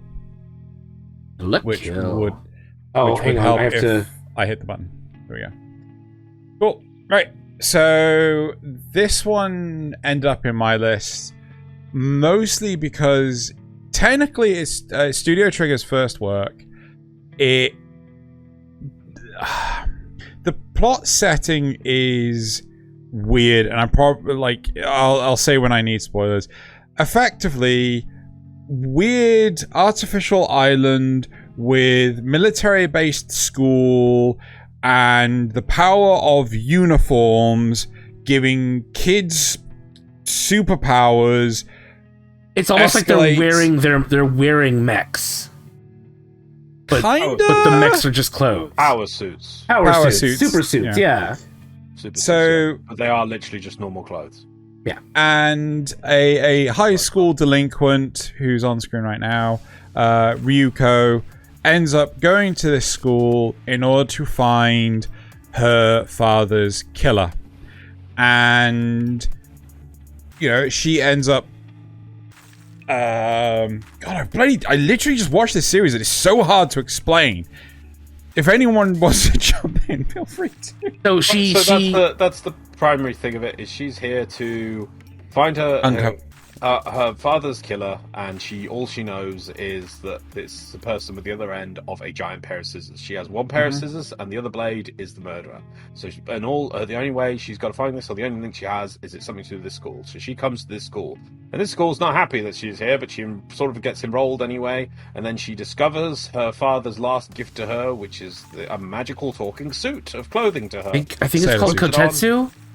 A magical clothing suit that she talks to her. Zenketsu. Zenketsu, yes. That's right. When she wears it, it talks to her and can turn into super mode, and then armed with her one part but it needs her blood. Scissors. Yeah, it needs her blood. Yeah. I also need a horniness spell. Oh wow. Trigger. It does. But powered by power bonus and her powerful Nexu and one half of a pair of scissors, she must uncover the mystery of who killed her father, and also why the hell there's all these magical clothing that people can wear that gives people superpowers. Yep. Right. I don't really want to go into much more detail than that, because I want to give people go watch it. It's just so stupid and fun. It is really fun. There are deeper messages going on though than just yeah. like, again, we were talking about this last night. Reject clothing, return to monkey. Talking about this last night, and Loz really put it, elegantly, which is it takes a simple concept and just completely blows it out of the water. It really, does with it what it can to the max. It puts it up to 100%. A really dumb concept about just wearing clothes. So, and rule 34 of the internet is there's porn of it, and then rule 34b, if there's not porn of it, it'll be made. So yeah, I think that Kill la Kill is the great example of anime can make a show about that. Yeah, kind of. Yeah. It's literally clothing is the premise, and it is one of the most badass shows ever. And it's literally really, just really like, what's the central premise of the show? Clothing. Yep. Why? Talking about people being doggy style, powering mechs. That's literally how the nudists power have to be, like, the position they're in when they're piloting their mechs. Yeah, and they're all men, so it's equal opportunity. It's great. Yeah. Great. Anywho, it takes a simple concept, blows it out of the water. It never leaves you bored. It is constantly going. It doesn't slow down at any point. Like 13 the entire time. Yeah, but the dial only goes to 1. Yeah, so yeah. It's filled with passion and excitement. Whenever they deliver a line, they do it with such compassion that they could just be basically reading a child's bedtime story, and I'd be entertained. Like, it's I mean, you think people yell too much in Dragon Ball Z. I mean, they ain't got nothing on Kill la Kill. And the way that the animation is styled breaks the expectations of a serious tone, but doesn't skimp on the animation with the fights. The combat in Kill la Kill is really top notch. Even by today's standard, it's still it still holds to today. And I just think it's an excellent series. I tried watching this around the time it came out, like just off the back of Gurren Lagann, and I don't know why, but I couldn't get past like the first few episodes. And then more recently, I think within the last year, I watched it again, and I was hooked. It's so good. I don't know why I couldn't get through it the first time. Because if you watch this after the Gurren Lagann, you're so escalated quickly out that you just can't accept the craziness. You need to detox of that. So you can that's probably it. Yeah. And maybe I was also expecting, because it's the same studio, isn't it? Maybe it was technically. Yeah. There's Gainax, basically, and then there's wannabe Gainax called Trigger. Yeah. So what basically Gainax fell through, right? They collapsed, and the majority of the animation staff went and created Trigger. Okay. Yeah. But maybe in my brain I was expecting sort of the same thing, and it's so different that it was like Whiplash maybe. Yeah. I think that's the problem. You should never, like, we've got Gurren Lagann, Kill la Kill, and Darling in the Franxx. You should never expect, the only common element is the power of boners, and that escalated quickly. Right? Watching all these shows in row back to back may be bad for your health. Yeah. Yes. Yeah. Take years off your life. Also, I just want to point out, all of these screenshots I had to capture for this, I had to capture when the characters were at specific angles that they would be obscured. Yeah. All the characters. Right? There's a lot of skin in this show. Dear God. Sometimes an impossible amount, but... An impossible amount? Yeah, like you should see things, but you don't, because they just don't draw it. Well, yeah, because they can't go beyond the age rating. Exactly. Yeah. But you should see things. That clothing should not be covering. Anyway. Right, let's... Now's the time. It is my turn. We're going to talk about another pervert, in the form of Mushoku Tensei, which is this one. Yes, this one. You probably already clicked it. I just want to check. I know this is top 5s. Are these actually in your order of 5 to 1? Yes, they are. Yeah, these are all in order. Yeah. Oh, mine aren't. Okay. That's fine. So what makes this story so good is, again, it's got that realism feel to it that I seem to really gravitate towards. Like, yes, it's a fantasy. Yes, this kid is transported, or this guy is transported to another world where there's magic and monsters and all this stuff. But it's so grounded. Like, the rules are very clear and specific, and they spend so much of the first season really introducing you to the rules of this world and how it works. But they do that without really making it slow. Like, you're not every time he learns something, you're almost excited to learn it too, you know? And it has that same sort of fantasy epic where you've got a kid who goes off to find his fortune or whatever. He leaves this small hometown village and goes to the bigger world, even though he's already an adult, so, you know, he knows exactly what he's doing. Just to point out, this is an isekai. It is an isekai, yes. So the person living inside Rudy is a middle-aged man who we see a couple of times when he's conversing with something. I still don't know exactly what that is, but it's a thing. But yeah, so, like, he gets into trouble. He's flawed. Sometimes he gets into trouble on purpose, but a lot of it is like he's a little too arrogant in his ability, and then something has to slap him back into place and really screw him up. But when that happens, they slow down a little and they take time and really explore that and really, you know, get into the character. But again, it's like I say, slow down, but it's not really. They slow down the action, but they keep the pace with character development now. So they just kind of switch between where their focus is. And so many stories don't do that. Like, they're like, oh, we got to get on to the next action point. We got to, you know, do this thing next. But this one just, it takes the time and sits there and really communicates with you. And I love it. Yeah, any questions?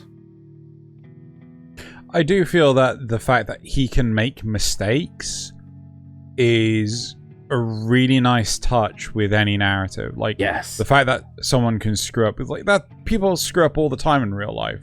So one thing that really sells the realism of this is the fact that he can and does. Whereas in a lot of, you know, isekais, the main protagonist is flawless. Everything they do is perfect in every way, even if they don't fucking throw the bloody Pokeball at the demon. And Loz knows what I'm talking about. And yeah, but there's never any consequences for that. For, like, even if they do make a mistake, there's hardly ever any consequences. That's not true in this. Yes. So if he screws up, people get hurt. It's so good. I really feel that this series is what it does for isekai anime is similar to what, maybe I'm making too bold a claim here, is similar to what Tolkien does for the fantasy genre. This show is, I can see that. Yeah, it's so defining in its premise and setting. Yeah. And I just hope that more, you know, light novel authors learn from that, or from Mushoku Tensei, to expand upon their own works. You know, again, the whole exploration of how the world's, you know, how magic works. Mm-hmm. Not just, I can do magic now, yay! You know, it's like, it's great like that. And again, making mistakes, the introduction of characters like, you know, the pair on here, you know, where someone is, you know, where Rudy's told one thing and it's not 100% accurate.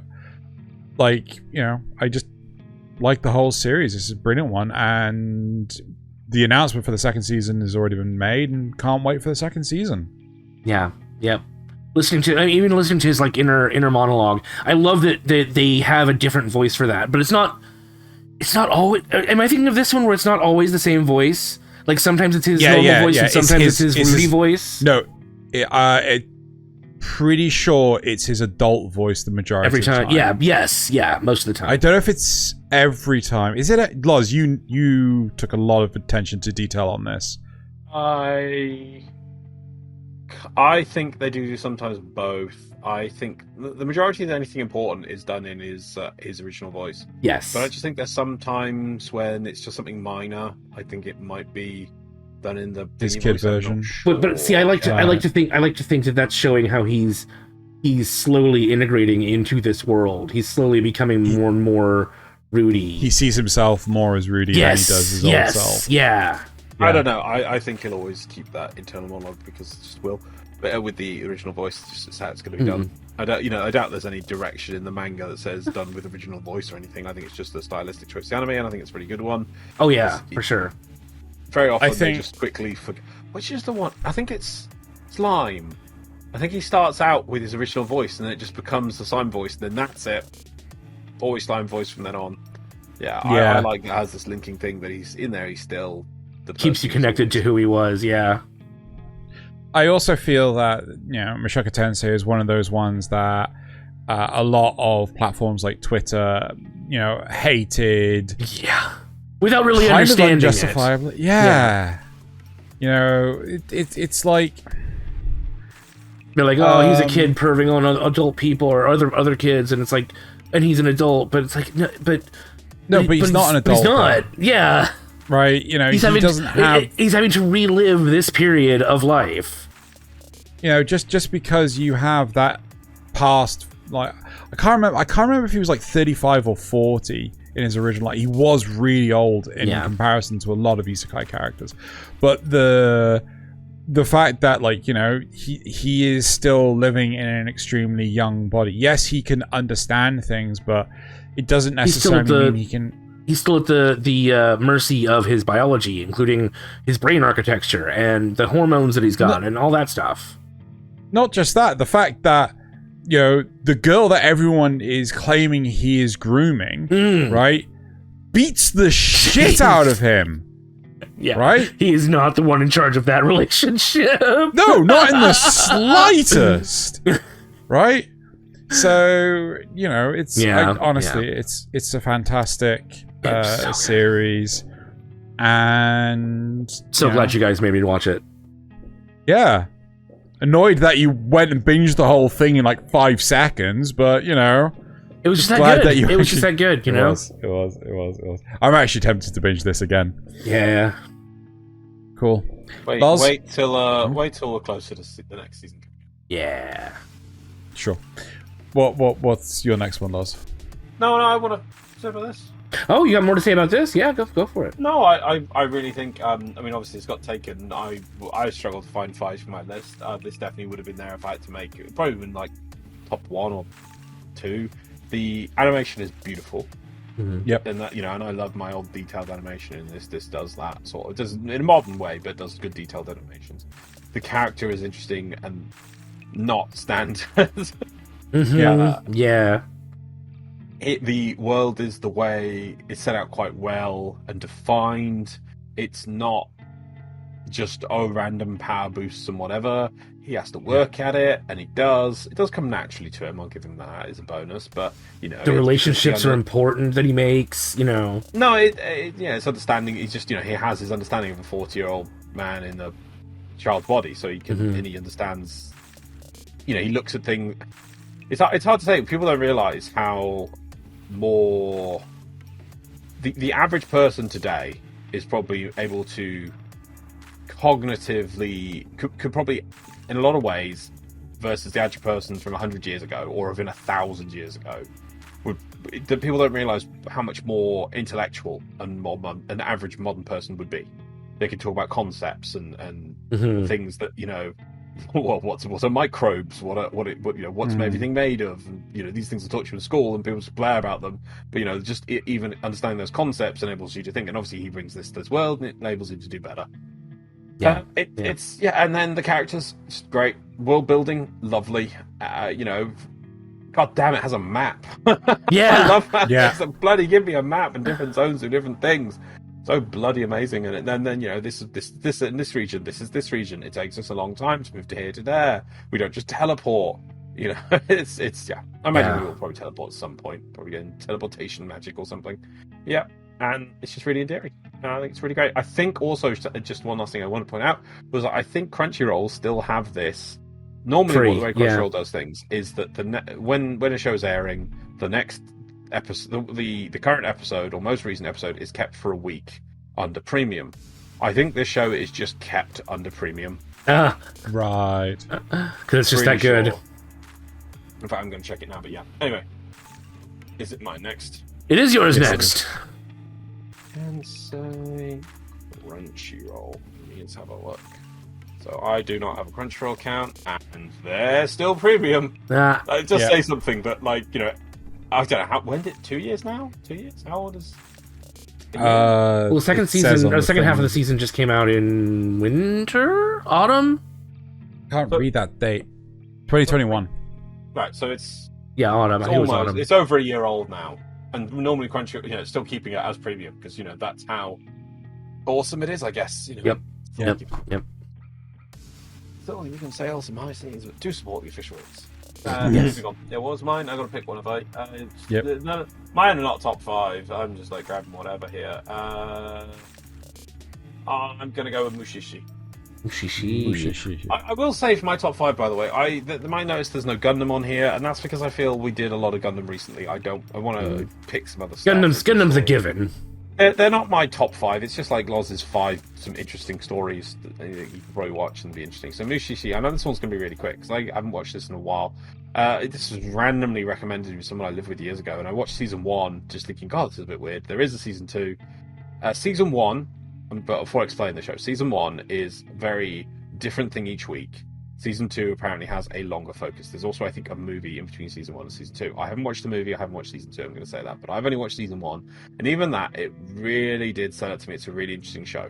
This is a show in which, in sort of rural Japan, I don't know what era, I'm going to go with the Edo era or something, I don't know, it's one of these old eras where, they're not peasants and things, sort of medieval, but it's wrong to say medieval because it's I don't know. I'm gonna have to learn my Japanese eras.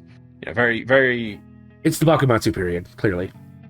I don't know, but then combine that period with the classic Japanese folklore and spirits, and all these spirits though are not evil, not really evil entities, but they're all living things doing different things. So, we had. It's similar in a lot of ways to the weirdness of these enemies. They're not enemies. That's the key point I'm trying to get across. With what was it the one you had earlier, Drew? I can never say its name. The school. Wait, what? Jujutsu Kaisen. Jujutsu Kaisen has its curses. There you go, curses. But they're all malicious. They're all trying to get something out. But in this world, you got a similar thing. Weird stuff going on. Some of them are curses. Some of them are not. But they're just sort of bound by different rules. Each one is different and they do different things. I can't really remember any of the specifics, but they would curse. It's sort of, sometimes it would be a curse, sometimes it would be a benefit that would eventually become a curse or something. But it's like a living spirit entity that might do something for you and it'll affect your life. And the first season is our main character who goes between town to town. He has one of a very, very unique skill of being able to see and interact with these I don't want to call them curses because that's one of the key things. He tries to tell people. Spirits, Oni. Spirits. But they're more than spirits. They're just living things of a Yurei. They're Yurei. I don't want to call them interdimensional either, but that's the kind of the feel of them. They're sort of No, I think you're talking about in Shintoism, there are effectively gods of literally everything, right? So they're not an all-powerful god. They're different ranks and stuff like this. So you could have one which is the god of the wind in that area. You have the god of the grass, god of pine beetles, god of so it could be. I'll take the wiki. It's sort of a bit like that, but not quite. I'll read the Wikipedia thing for it, which is the story features ubiquitous creatures called Mushi that often display what appear as supernatural powers. It is implied there are more primitive life forms than normal living things, such as animals, plants, fungi, bacteria, and Mushi is the most primitive of all. But it's not that they're gods. Right. It is like a form of life, and it's just linked to it. Due to the theory of nature, most humans are incapable of perceiving Mushi and oblivious to their existence, but there are a few who possess the ability to interact with them. What's to say about the... Mushi are not evil, but they survive, yeah. You know, in both like Avatar and Legend of Korra, they have the spirit world, and the creatures in there are, well, they're spirits, and they are sort of godlike. They're not gods. They're just really incredibly old. They're like the first thing that ever existed. It's like that, but yeah? A bit like that, but more primitive, and take away sort of like the...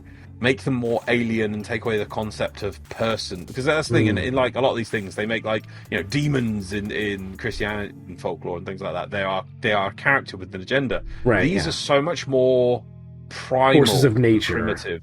Yeah, like the embodiment of nature, forces of nature. Things. Yeah.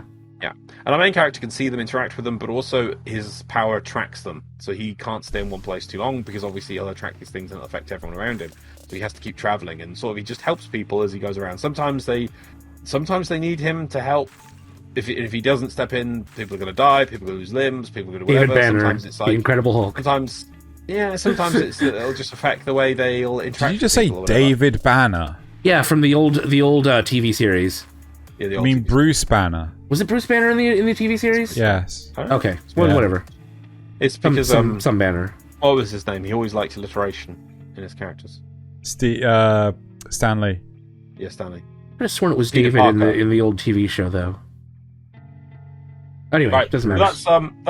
It's just really, this is well, season 1 especially is a very slow burner. So get to be chill, and just if you want a chill show that it's not horror in any way, it's just weird and chill and odd. It's so from the sounds of it, the first season is again a lot like old shows like Highway to Heaven or the Fugitive or whatever, where he's in a different place each week and he helps people out and then he's got to move on, but not necessarily being chased by people, just ghosts, just spirits. Oh God! Apparently he's Dr. David Bruce Banner. See, I told ya. David Banner. Bruce Banner. Is David Bruce Banner. David Bruce Banner.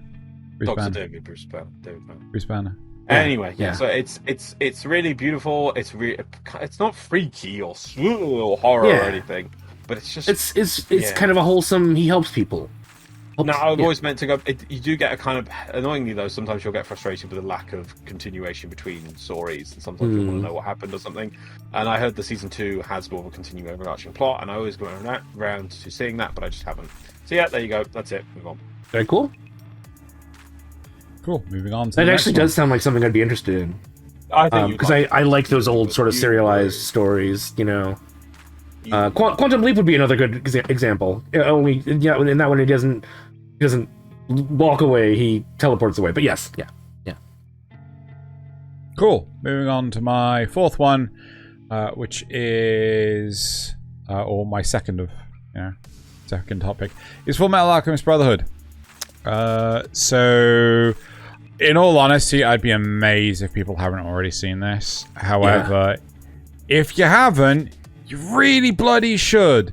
It was top of my the My Anime List website, top anime for years, and has only just recently been toppled from the top by the 3rd season of Love is War. It keeps fluctuating. It keeps going up and down. Does it? Okay. Yeah. Well, this isn't the first time it's been knocked down. Oh, okay. But Fullmetal Alchemist is the story, or so you would be led to believe, about 2 brothers who are trying to restore their bodies through the power of alchemy. After a tragic accident, Ed was left missing an arm and a leg, and Alphonse was missing his entire body.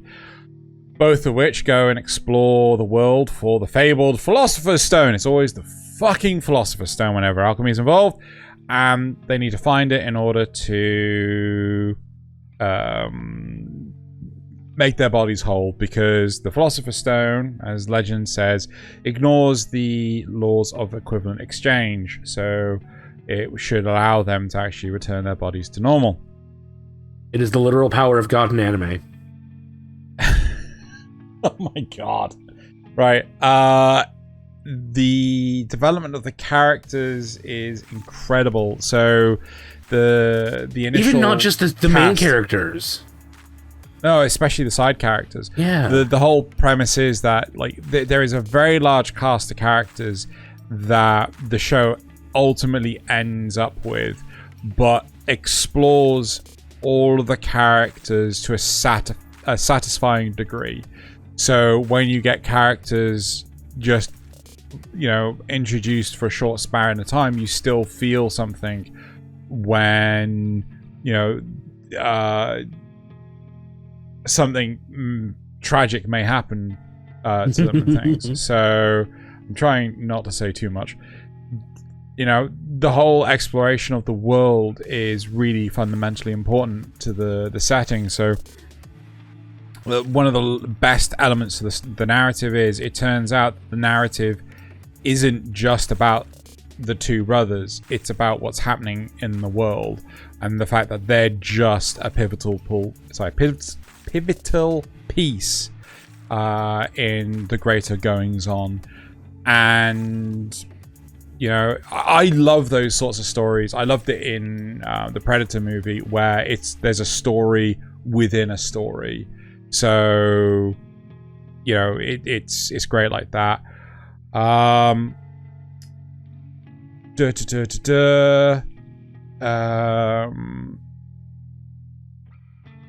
other side of this is it leans heavily on plot points happening in both the past and other nations. So one thing that I really like to give credit for, even though some people might find it to be such a minor addition to the narrative, is the fact that alchemists from a neighboring nation explore their country that this is all set in to find, I think they're after the Philosopher's Stone, or the Fountain of Youth or something, like basically to extend the current emperor's lifespan.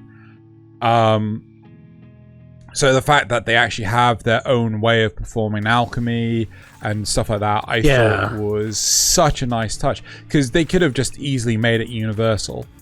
And but it really feels like these were different groups of people that came to this. It's like everyone learned. All of the people on Earth came up with math, but they all came up with it in different ways, right? Yes, it's like that. Yeah. And we do know the reason for that, but I love it. I think it's brilliant. It's an excellent series, and if people haven't watched it, they really should. So this is the second take on Fullmetal Alchemist, not the first one. Fullmetal Alchemist Brotherhood, which came out in 2009. So I'm very sure both of you have watched this. I don't know if you have any questions or additional. I loved the way that they explored the characters in the world, and yep. I mean, hell, it was like top of my anime lists, best ever anime for freaking years. I mean, it's not surprising that this is on one of our lists. Yeah, I think I specifically tried not to put this on my list. Right. Yeah, I don't think I can really add anything to it. It's just so complete. It should be held up as one of the best examples of what anime can do. Yeah, it's a nice solid. It's a solid whole piece that it from beginning to end they know where it's going. Yeah, it's got it's really inventive. It's really nice. It shows depth of characters. It's got a really good story. It develops really well. They do really cool things. It's just exciting from the concept alone, with the power of alchemy and what you can achieve. It's got twists and turns of mystery that are really good. It's got adventure. I wouldn't say it's it's a perfect anime. I don't think every anime is perfect, but I feel if this would be up there. I think it is one of the first. If you're someone who's completely I have no idea what anime is, give me something that lets me know kind of a bit of everything, and it definitely would be this. You see, I feel where you're coming from, but at the same time, I would hesitate to give them this as the first thing to watch, because I feel that, you know, if you show them potentially the best of the best, nothing else will compare. What? No, just that reasoning. It's yeah, yep. I see what you're talking about. No, I don't agree with that. That's fine. That's fine. You know, show them Death Note first. There's nowhere to go but up. Let's just go find the most hated anime ever. Show that. Then they got to go. Then they go. Oh, don't worry, it gets better. Like, and then here's Fullmetal Alchemist. It's and better. Then, like, right, okay. What's better than that? Nothing. Here's the two ends of the stick. You got School Days on one end. You got Fullmetal Alchemist Brotherhood on the other. I think there's a bit more to that, but it's more that, like, watch this and then say, okay, well, what did you like about the show? Because I think there'll be people. There's going to be a lot of people who won't like most things now. Maybe you watch this and they'll be like, oh, well, I really like this and this. If it was the fantastical elements, like, okay, let's look at some other fancy anime. If it's like, oh, I really like the drama between the characters. Okay, well, here's some slice of life stuff. Here's some this. Like, here's some drama stuff. Oh, I really like the comedy of this scene, this scene, this scene. Oh, well, you know, I really like this type of humor. It's quite interesting. Oh, well, here's some slice. I want to see more of the steampunky stuff. You know. Yeah, I want to see steampunky stuff. Yeah, we got this, and this. You know, so I feel it's got a bit of everything. It's not any mech show. No, there's got no mechs in it. That's the only problem. It's more mechs. If it had mechs, it'd be the perfect anime ever. Exactly. Right, should we move on to Nasuth, second top choice? Second top choice, brand new animal. This is a more recent one for me. I think I just watched it this year. Yeah. Really? I just watched it this year. Yep. And it's got such a good blend of comedy and drama. I love how this character, the raccoon, the Tanuki here, used to be a human, and then one day she wakes up as one of these animal people. And this is a world where animal people exist. They've always existed, but they used to hide themselves. But you know, humanity has gotten so big and spread so far that it's really not possible to hide anymore. So they just kind of come out, and now they live, sort of persecuted, but they get to live. They have this. Their little sanctuary city here that they're trying to prove is that, you know, if they can show that they're civilized here, they can make a name for themselves in the rest of the world. And so she ends up as one of these people, or as one of these animals, which is weird. People are either born that way or, you know, they're not. But so she has to come here now, and, you know, for safety, because she'll be persecuted in the regular world. And in the process, she gets to know all these people and learn about them and how they're not, you know, the rest of the world looks down on them, but they're really just normal people. But a lot of that, you know, there's some comedy and some silliness and some heartwarming stuff along the way, but it's all like covering this undertone of tension between humans and the animal people.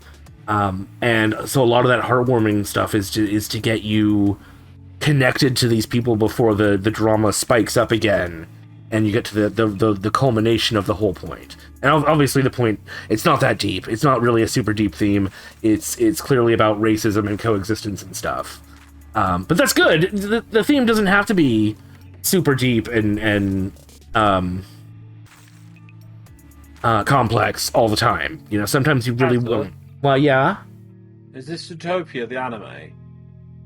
No, this is Zootopia plus the anime. It is so much better than Zootopia. Yeah, I know, but I mean, you know, I'm just saying. Is it... No, Zootopia is just about how carnivores and herbivores get along. Which, I mean, I guess is a very similar message, but this is just so much better done.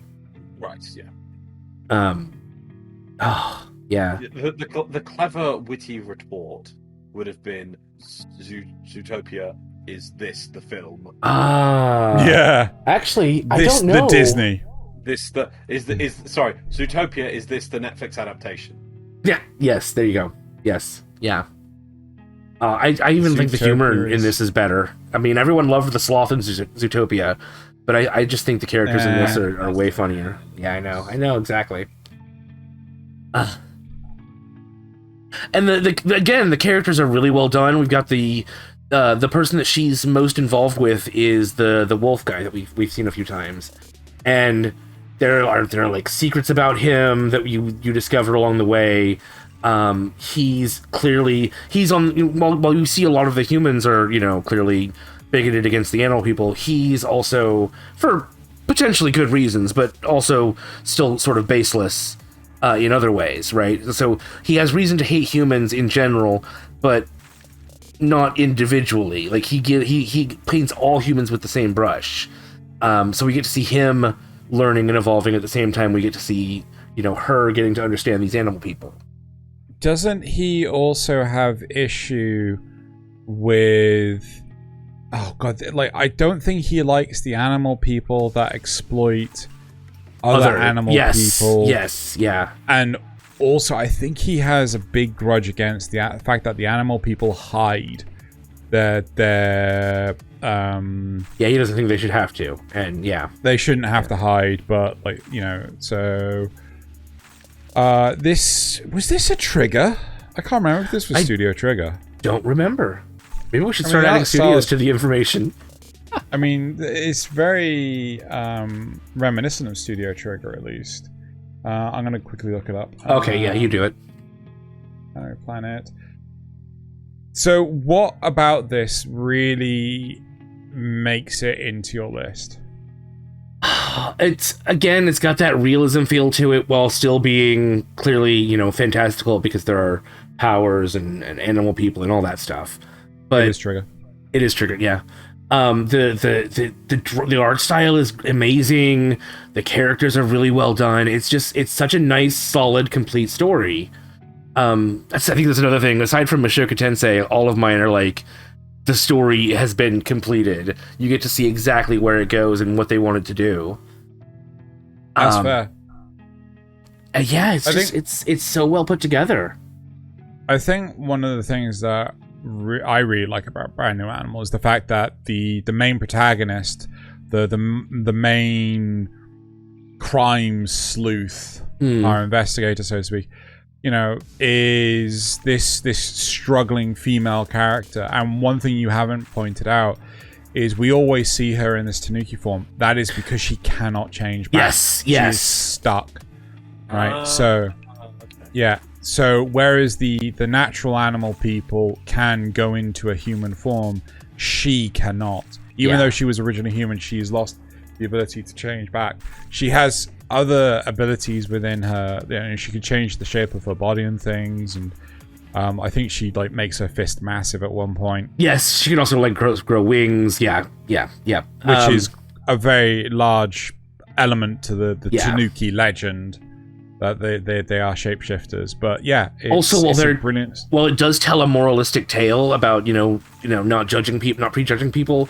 It's not singling out any group because yes, the humans are bad, but there's also more going on the animal side than is at first glance, and nobody's all good or all bad. I think is the way they put it, and I love that they don't just.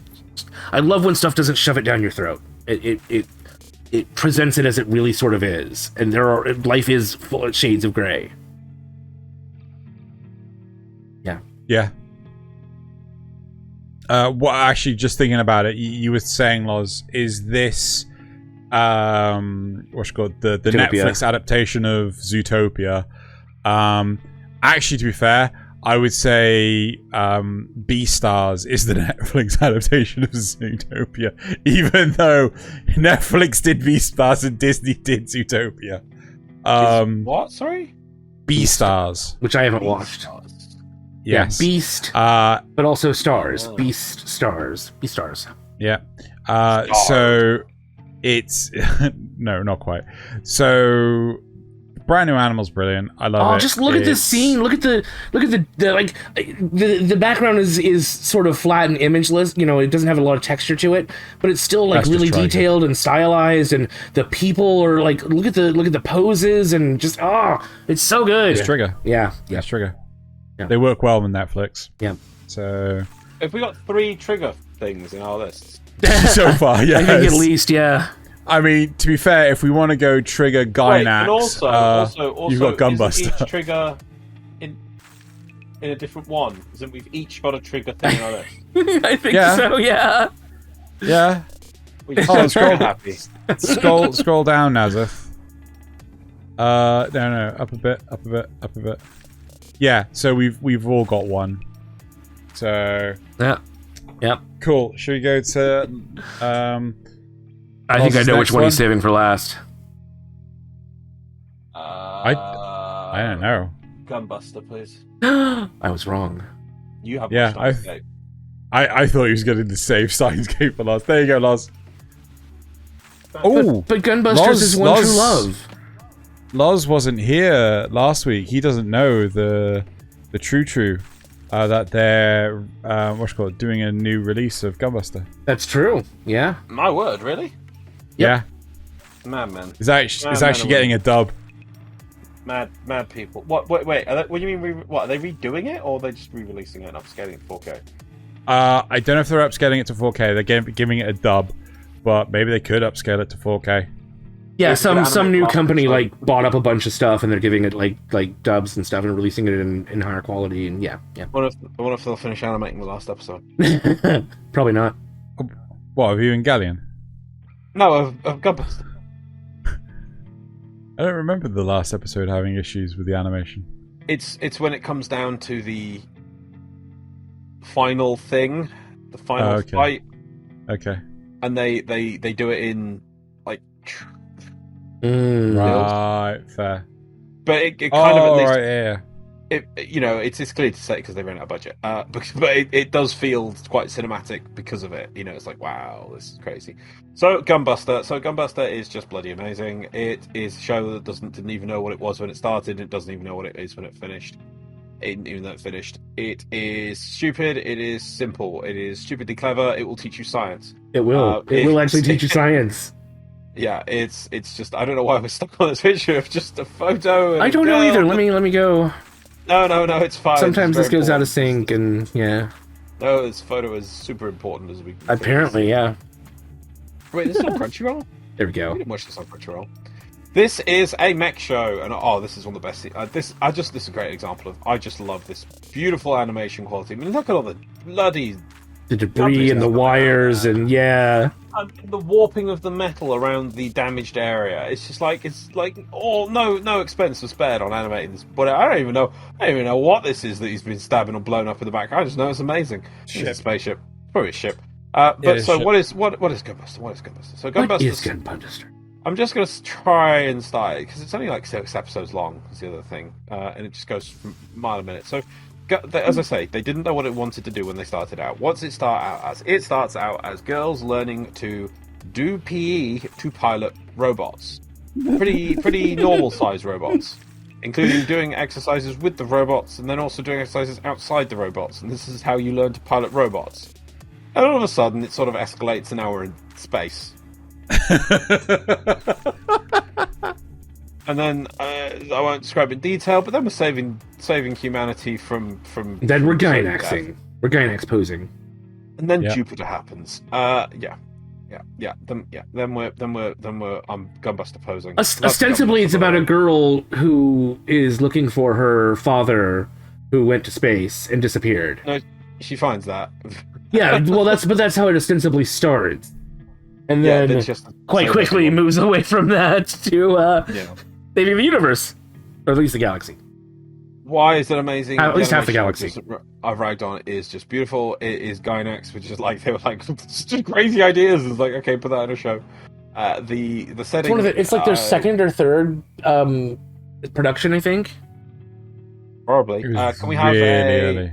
So now I'll just pop into spoilers because if you want to watch it. It's so short. It's quite short, but it's worth watching. It's just for craziness of anime. Yep. Great example for just going. Like I say, if Kill la Kill is a great example of just it take any concept and you can make an anime out of it. And Fullmetal Alchemist is a great example of here's pretty much all facets of anime polished to a pretty good sheen put into one thing. This is an example of absolute craziness. Now, you could say, I've heard people say, like, oh, Gurren Lagann goes to higher levels, you're throwing universes at each other or whatever. It's like, yeah, whatever. This is trying to be cool and realistic, and it's just beautiful to watch. And what happens when we get into space is we find out that her father was on a spaceship when humanity's just first getting into intergalactic travel, and they find aliens. And these aliens spread out through the whole of the universe, and they breed inside of stars, because that's just mental. and they will just kill everything in their way. And if they find that humanity's there, they'll kill them. It's a bit unclear whether or not that maybe they're a device or a thing that was created to seek out and like a war machine so it's not quite clear what they are, because they don't seem to be, they can't communicate with these aliens, they can't do anything, they're just aliens, they seem self-perpetual, and they just seem to get bigger and bigger, and so they have to deal with them, and the only way they figure out of dealing with them is to throw Jupiter at the mass of aliens and just blow up half the freaking galaxy. And that's just like, well, what about how's solar system going to survive freaking forever? It's like, we ain't got time to think about that. We have so many aliens to kill. We kill the most aliens in one go with this show. At the same time, we still find moments to have our characters have sympathetic moments, like this character that our main character girl has a crush on, and then you don't see him die. He just doesn't come back. You say it's grounded in realism, but they do have a hot springs with a wide open window to space. Oh, no one fucking understands that. When we get into space, I will build that. and I'll be like, there we go, Nasuth. We will now, in space, watch people slightly semi-naked in a puddle bathing with our giant spacesuits when we go out of space walking, of different nations, all having a quick look at the girls in the hot tub. It is everywhere. Yeah, I don't. Yeah, it's just silly. It does have little flashes of nudity and things, but it's just that was back in the 80s. It's just what it was like. Japan just doesn't have the same sensibilities that prudes like us might have. And at the same time, it's just freaking weird and amazing. It's gunbusting. Up. We've had it on the show before, and I made these two watch it, and they were just blown away by it because it's just gunbuster. The amount of scientific effort that they put into it still amazes me. Like, we even sat down afterwards and calculated it, and it worked out pretty well. Yeah. I don't think it's. I think an actual physicist these days could probably tear it to pieces with this, that, and the other. But for 1980s anime, oh god, look at that shot! Look at that! It's not. It's just. It's not just that, but look at. Well, if I'm not going to spoil anything, but if Loz wants to keep, okay, it's off now. Oh no. I think the fact that a gunbuster actually tries hard to, is it the law of relativity? Yeah. General relativity. Yeah. So the fact that they not only apply it, but actually have, was it like a pause screen which explains how it works and everything? There's actually, I don't think I found them for you guys to watch, but there was actually like 3 to 5 minute like snippet episodes that go at the end. It's supposed to go at the end of each episode to teach you relativity and things. Yeah, the fact that they actually did this for a show in 1988 rather, is impressive considering the majority of shows like Star Wars, movies or shows like Star Trek and Star Wars and things, just sort of like hand wave that shit. Like, you know, it's just, oh no, warp fields, tachyons. You know, faster than light. Yeah, you're just, now you're here. Hyperspace. Now you're over there. How much time's passed? No, everyone was going at the same speed. No magic, no time dilation effects, no anything. You were here, now you're over here, and it's fine. You haven't aged, they haven't aged. It's all lovely and fine, and we don't have to think about how space actually works. The show was like, no. I'd spit on your ridiculousness. And actually, that's why at some point it's going to go to the end of the list. There's no rush in watching it because it doesn't. It's crazy, but it doesn't have the same impact of craziness as this first season. There is a second season, but the ending is quite clever of the second season. But I don't want to. Apparently, there's more than just Diebuster. There's like another one. I can't remember the name of it. There's GunBuster and Diebuster. I swear there's another one too. There's a third one. We'll never know. I think we've run out of things to chuck at aliens after Diebuster.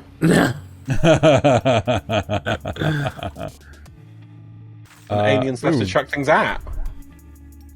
GunBuster 3? I don't know. Investigating. You need to investigate this. I don't see anything on the Diebuster page about a third one. Oh, I love that orange glow that you had with like the like HUD. 80s stuff was often like that. Yeah. It's just this is obviously a still, but they're chasing a spaceship here, and you got those engines are roaring, and this is as they're chasing up on it, and I don't know how they made this, but why can't we have more of that? I don't get if we can animate that. Why is it so lazily done now? Why? Just give me that. It's so freaking beautiful. If they could do this by hand. Oh yeah. Well, they'd want to do it digitally, wouldn't they? It's probably just some clever but that should make it even easier, you know? Right, are you done, sir? Yes, yeah. Cool, right, so we're going to move on to my last one. Which is no surprise to anyone. I mean, if it was, I don't know how.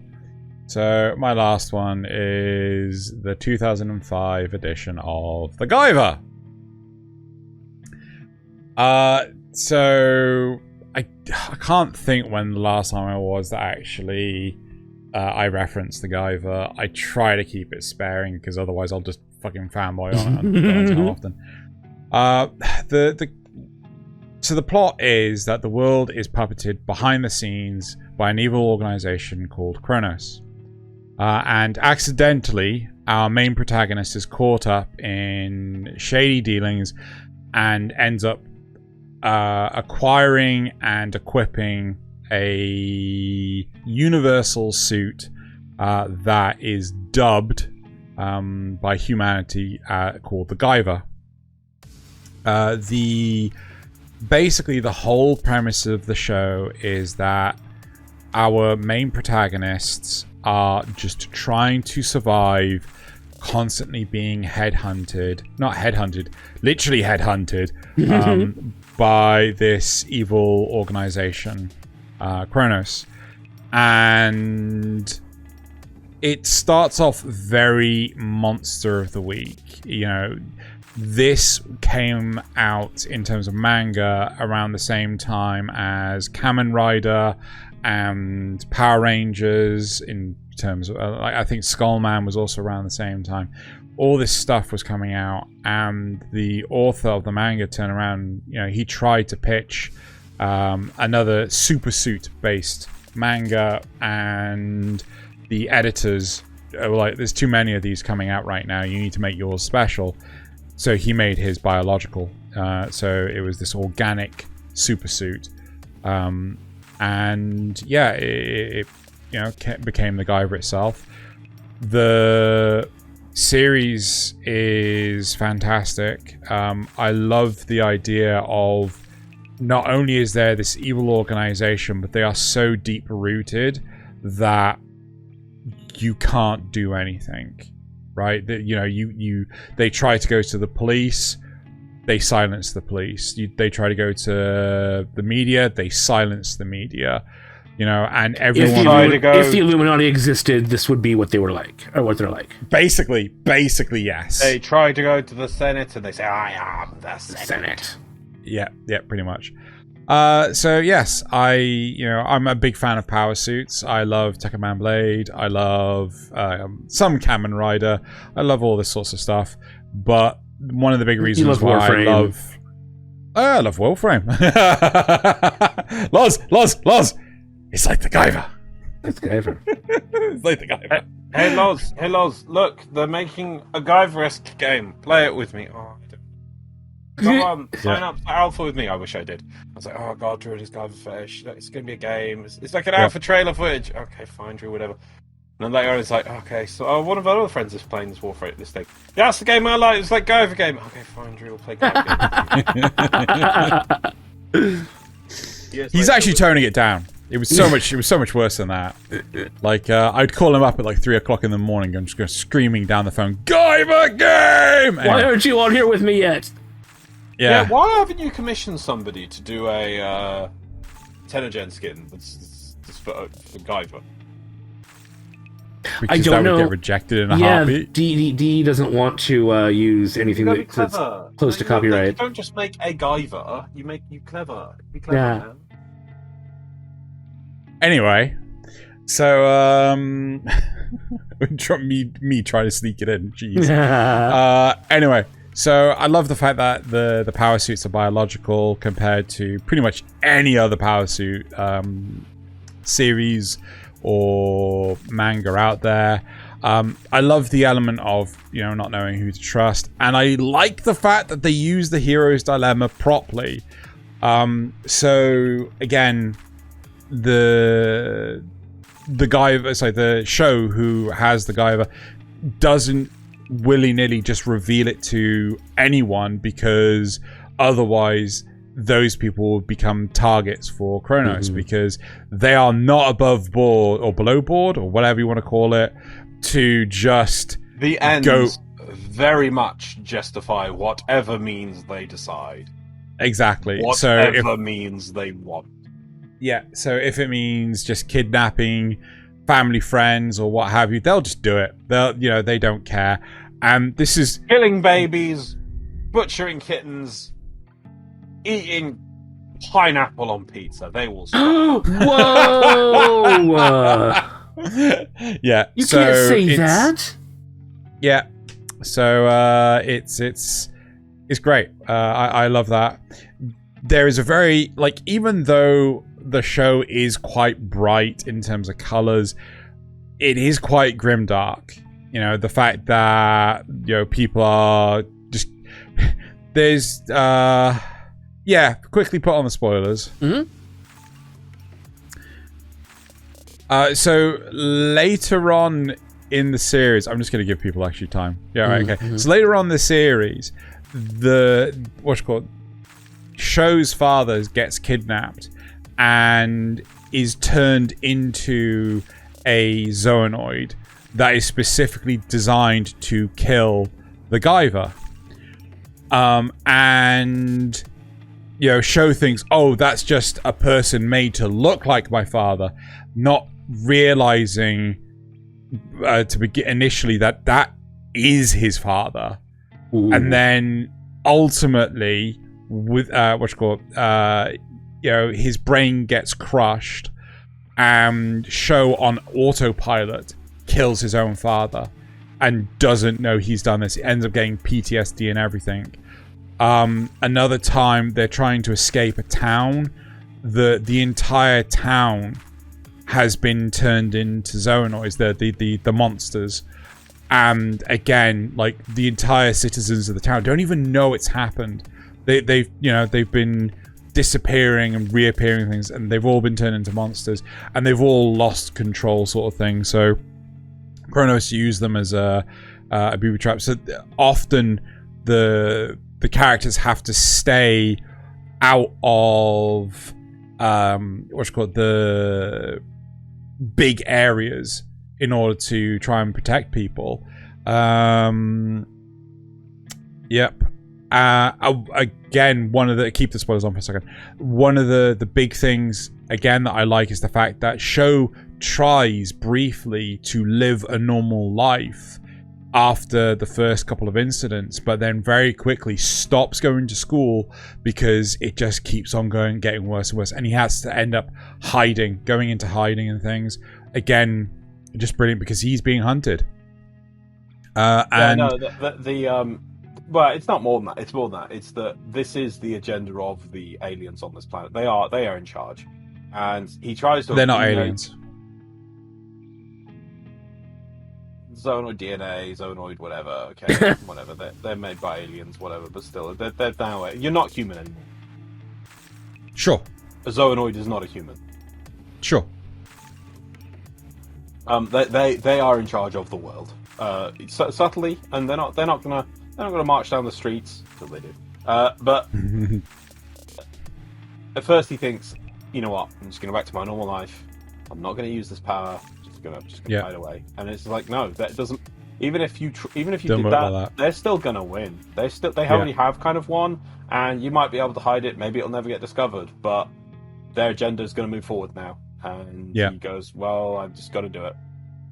And talking about the agenda moving forward, towards the end of the series, you see what that looks like, where effectively Kronos has actually taken over the world. They've toppled governments. They have infiltrated everything, and their D-Day happens. Why not get buff? Why not become a zoonoid? Yeah, they actually commercialize it. Tech. Yep, they actually commercialize it, and unfortunately, that's where the series kind of stops. But the manga keeps going and things, and let's say the people that made the Zoonoids, they make a return. Yeah, the Orokin? So what? Sorry. We can get back to Warframe. No. Sorry, I thought you said the Hiroken, and I'm like, what? Oh no, the Hirogen from the Hirogen. What is that? Voyager? Yeah. Yeah. No, so it's I love it. It's a brilliant series, and I like the fact that it's just sensible. You can turn off the spoilers now. Yeah, I was gonna say, yeah. So yeah, that's why it is. So I have a question: is there more to the story than they have in the anime? Oh, there's so much more. So much more. Yeah. And I assume there's no sequel series. There's only this one and the original, which is not actually connected to this one, right? Yeah, so the original goes off canon quite quickly. Right. Yeah. Okay. So just watch the 2005 one. Yeah. So but there is no plans for a sequel. Well, the problem was that so a Chinese oh god. Shoot, what's the term? Basically, a Chinese partner worked with ADV Films, who helped pay for the production of this series, and then that company ended up breaking its partnership with ADV and joined with Funimation, hence why it's available on the Funimation streaming platform, and ended up taking everything that ADV had the license to since they originally partnered. Right? Oh, so it's licensing hell is essentially what you're saying. Pretty much, it was licensing hell, and ended up getting picked up by Funimation. Yeah, so it's. I mean, if you want to read the manga and things, there's so much more to it, and it's brilliant. It's brutal, you know. Yeah, I love it. I really do need to watch it sometime. That's another one that there's so many things that I need to watch. Yep. Cool. So we're gonna move on to your next one then. Yes, so let's talk about Paranoia Agent, which I hadn't thought of for a long time until Rom, our guest last week, reminded me that it existed. It took me a couple of times watching this to really understand what was going on. But essentially, it's a story about it's like a visualization of how, like trauma and mental issues and that sort of thing can affect a person. It's so from the outside, it seems like a case of this girl she's a designer, for like I think a TV. It's been a while, for like a TV company, and they have her making this character, and the first one she came up with is Moromi, which is the cute little pink dog that you see. Or Moromi. I forgot if that was her name or the thing's name, but I'm pretty sure it's the thing's name. And so then they have her working on another one, and she's struggling a bit with it, and then one night she gets attacked, and this starts an investigation, and she describes the guy as like a kid on roller skates with a baseball bat, and this becomes Lil Slugger, which over time seems to have like supernatural powers and weird stuff. But eventually you sort of find out what's really going on, and this is going to unfortunately be spoilers because you can't explain it without getting into some really deep spoilers. Essentially, she suffered a trauma when she was a kid, where her dog died. She I think it's implied that she got her period for the first time, and she lost track of her puppy for like just a couple seconds because of the pain, and it runs out into the street and gets run over. And in her mind, rather than her being at fault, she creates a person who did it, and that becomes Lil Slugger. But she represses all this, right? It becomes a repressed traumatic event until she's an adult and she makes Moromi, and that's like part of her deep subconscious reminding her that she had this dog. And so from that point on, when she's designing the second character and having trouble, she injures herself and blames it on this person. And so things start to spiral out of control as the police dig into it and find out there is no real Lil Slugger. And in the end, like, as she comes to terms with what's been happening, her trauma explodes outward. And in a literal, not just in a figurative sense, but in a literal sense, and coats the city in like this black fog that just, it's so weird, but it's so good. But like she and the police officer are trapped in this weird sort of, she's still trying to repress it, so they're in this fantasy world. And for a moment, he wants to join her because he's also suffered like some trauma in the past, some really deep trauma. But yeah, so it's all about like coming to terms with yourself and your past and dealing with things, and so good. Well, one thing that's really one thing that's super interesting about the series is the fact that little slugger effectively becomes contagious. Yes, because more and more people that are suffering from the emotional distress of what's going on in their lives and things end up sorry, Nasuth, your microphone's constantly streaming. Oh, that's weird. There we go. OBS isn't catching up, but yeah, it's weird. Okay. Yeah, so so everyone starts to feel their own stress that are centered around this artist, and because as a of result, Moromi. Because Moromi is so popular, everyone has it, and it's like a talisman or a token or something, and anyone connected to it. I don't think it's that. I don't think it is that. I think it's just the simple fact that the people that are around her, the people that are involved in her life, start to show symptoms. Yeah. Right? Yeah. There are edge cases where people start showing symptoms when they themselves are the victim of abuse, relating to it. Yeah. But it seems to start from anyone that's got close proximity to her start experiencing little slugger events. Yeah. And then it starts blossoming out, and I think because more and more people are seeing Little Slugger, more and more people believe in Little Slugger. It's like a zeitgeist. Yeah, very much so. Of the zeitgeist becoming a manifestation of reality. Yeah.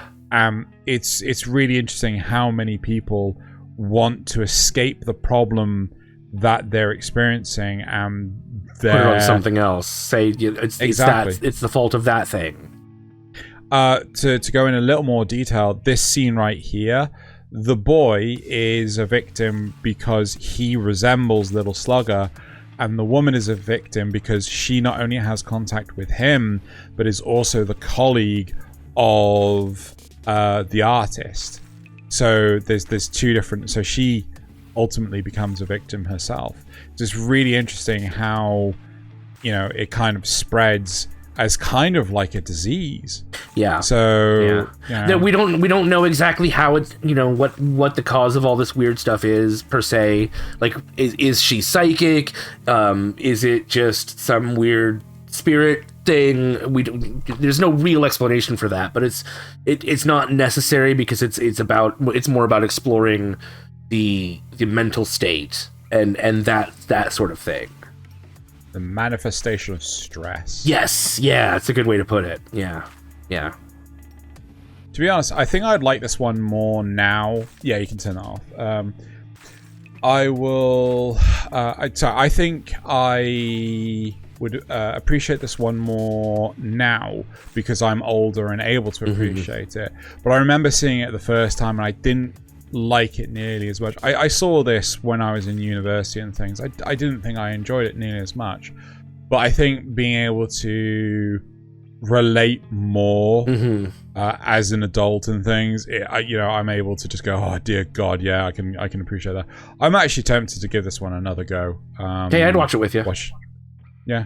Yeah. First. Oh yeah. So I remember. Basically, a case of mass hysteria that just gets crazily out of hand. Yeah, kind of. Very much so. Mom mentality, mass hysteria. Yeah.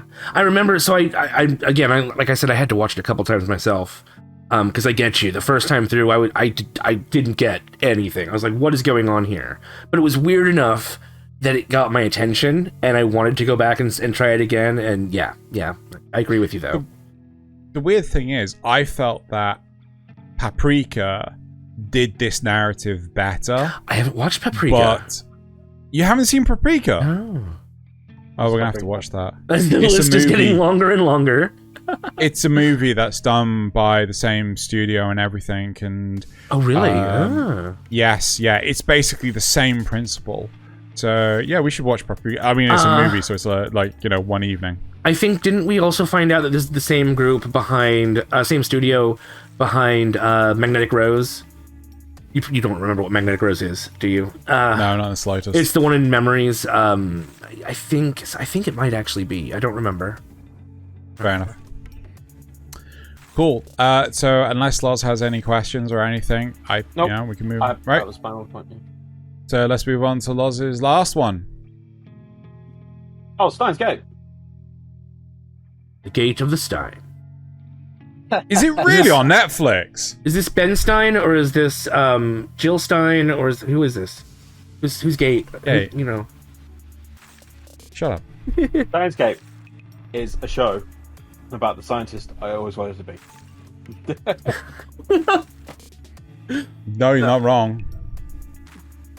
This guy is a dude who is somehow just chilling and doing his science. Maxing out, relaxed, chilling, all cool, shooting some b-ball outside of the lab. No, he's a mad scientist. Son of a bitch. It's not on UK Netflix, I was lied to. It's on US Netflix. Haha. I don't even understand how this man's life is to start with, how it even works, because he's got a group of people around him who are really nice and kind of go along with him. He's kind of an inventor as well, tries to do whatever, and he thinks he is God's gift to science, and he does whatever. Somehow, they get their hands on an old computer. And no, it's the microwave, isn't it? Yes. No, it is the computer. It is the computer. Is it the computer? What about the microwave? I thought it was the microwave. Microwave's part of it.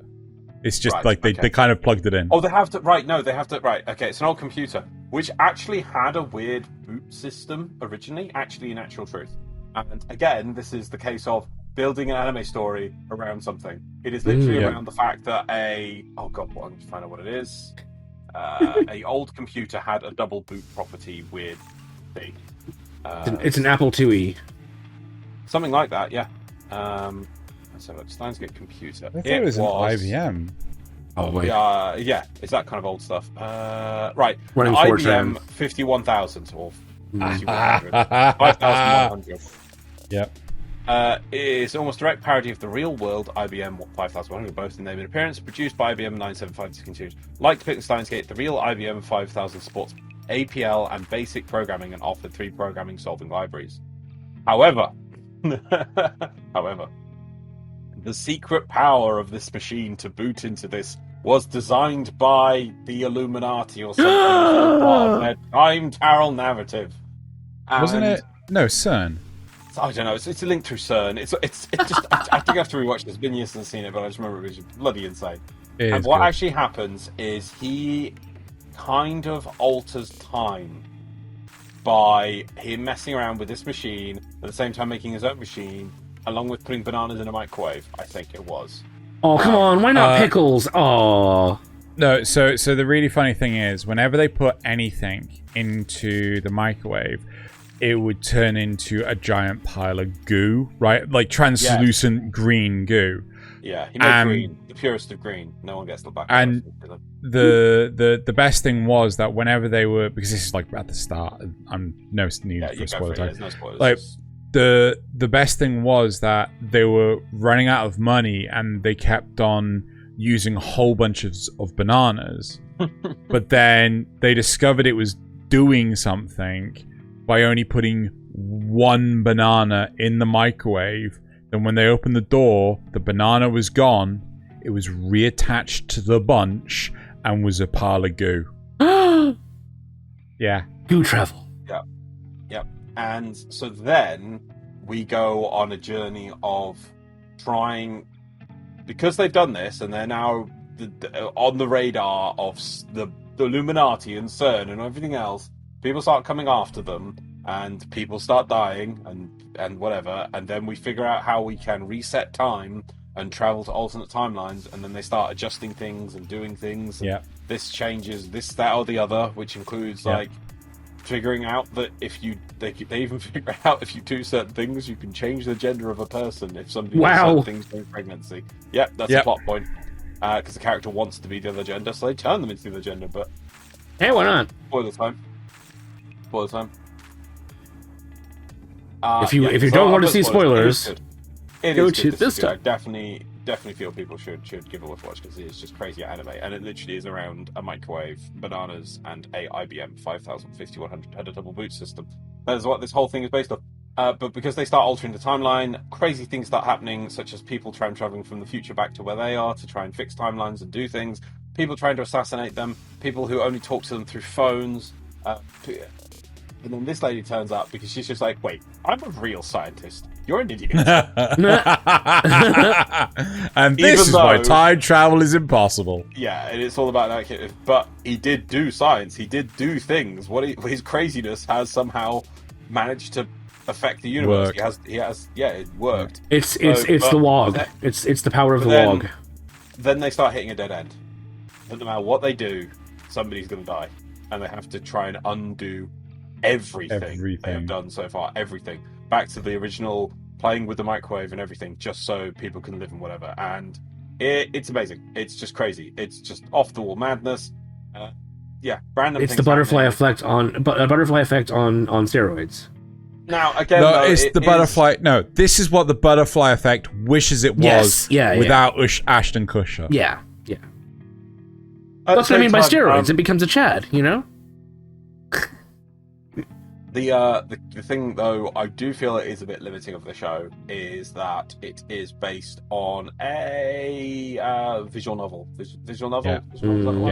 So there are pathways of like based around like what character does the main character end up with, or you're saving or whatever. And they cleverly try and work around it. But there are, because basically there's a few side characters and things which I felt they could have done more with, and they just get ignored. And I think I thought they were going to do another Steins Gate where they did. It was one of the alternative endings. I think it was like a completely alternative timeline.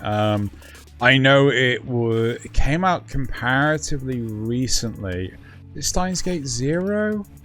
I think it's supposed to be it's supposed to be the beta timeline. It came out in 2018, but I watched one episode. And I'm like, I'm gonna binge watch this because I can't watch this on a weekly basis. I need to watch the whole thing in one go. Yeah, it would just infuriate you watching this on a weekly basis. You need to crack in. I mean, that's how I prefer watching stuff anyway. The main character drives and sells the show. He is just... It's just amazing. It's just crazy and amazing. And, If you would like to see it even crazier laws... he's absolute mad scientist laws. Also, actually managed to somehow get a lovely billowing lab coat. One of my dreams to possess. This is the show that. And then I realised, hang on a minute. In other shows, I can think of billowing lab coats, but I wanted a billowing lab coat after this. Like the lab coats we're supposed to be wearing, not these stupid, boring ones. That's the universe we're supposed to be in with the good lab coats. Yep. Should we keep the spoilers on, or? No, you can take it off, and then we're done now. So, lab coats. That's all you need to know. Lab coats, man. Lab coats. Also, I'm a mad scientist. Son of a bitch. Son of a bitch. You have to go watch the anime. You have to go watch this. There's actually a movie that follows on from this as well, which is worth watching. We watched the movie. Yeah, so it's about basically the team going to America and how much trouble the main protagonist gets in by, it's like, business or pleasure? No, what's your occupation? I am mad scientist, son of a bitch. Yeah, it's brilliant. It's absolutely brilliant. I highly recommend. Yep, that would get you in trouble in America. Yeah. Cool. So, are we done? That's done. I think at long last we have finished. Yep, we are done with our good. Holy crap in a handbasket. Yep. We are good for our top picks. And now we're going to potentially blitz through the rest of the show. So we're going to move straight into the supporter questions. Zrugel says, before we start the supporter questions, I just want to say thank you all for listening to our podcast so far. We really appreciate all the likes and the comments everyone leaves on these episodes. It's so true. Zrugel also says, do you think it's cool or corny to have a foreign language in the anime? Wait. Have correct English used in an anime. Or correct whatever. I'm Mike Saunders. No, it's 100% cool, right? I hate it when people try to do foreign languages and they just ham it the fuck up. Mike Saunders, the 13th. Oh my god! Right. Help the Scarf says, last week we kept seeing Rom phase in and out of existence as Discord struggled to differentiate his body from the background. If you had the ability to phase out of sight, what non-X-rated activity would you use it for? Probably avoiding people at work. Nah.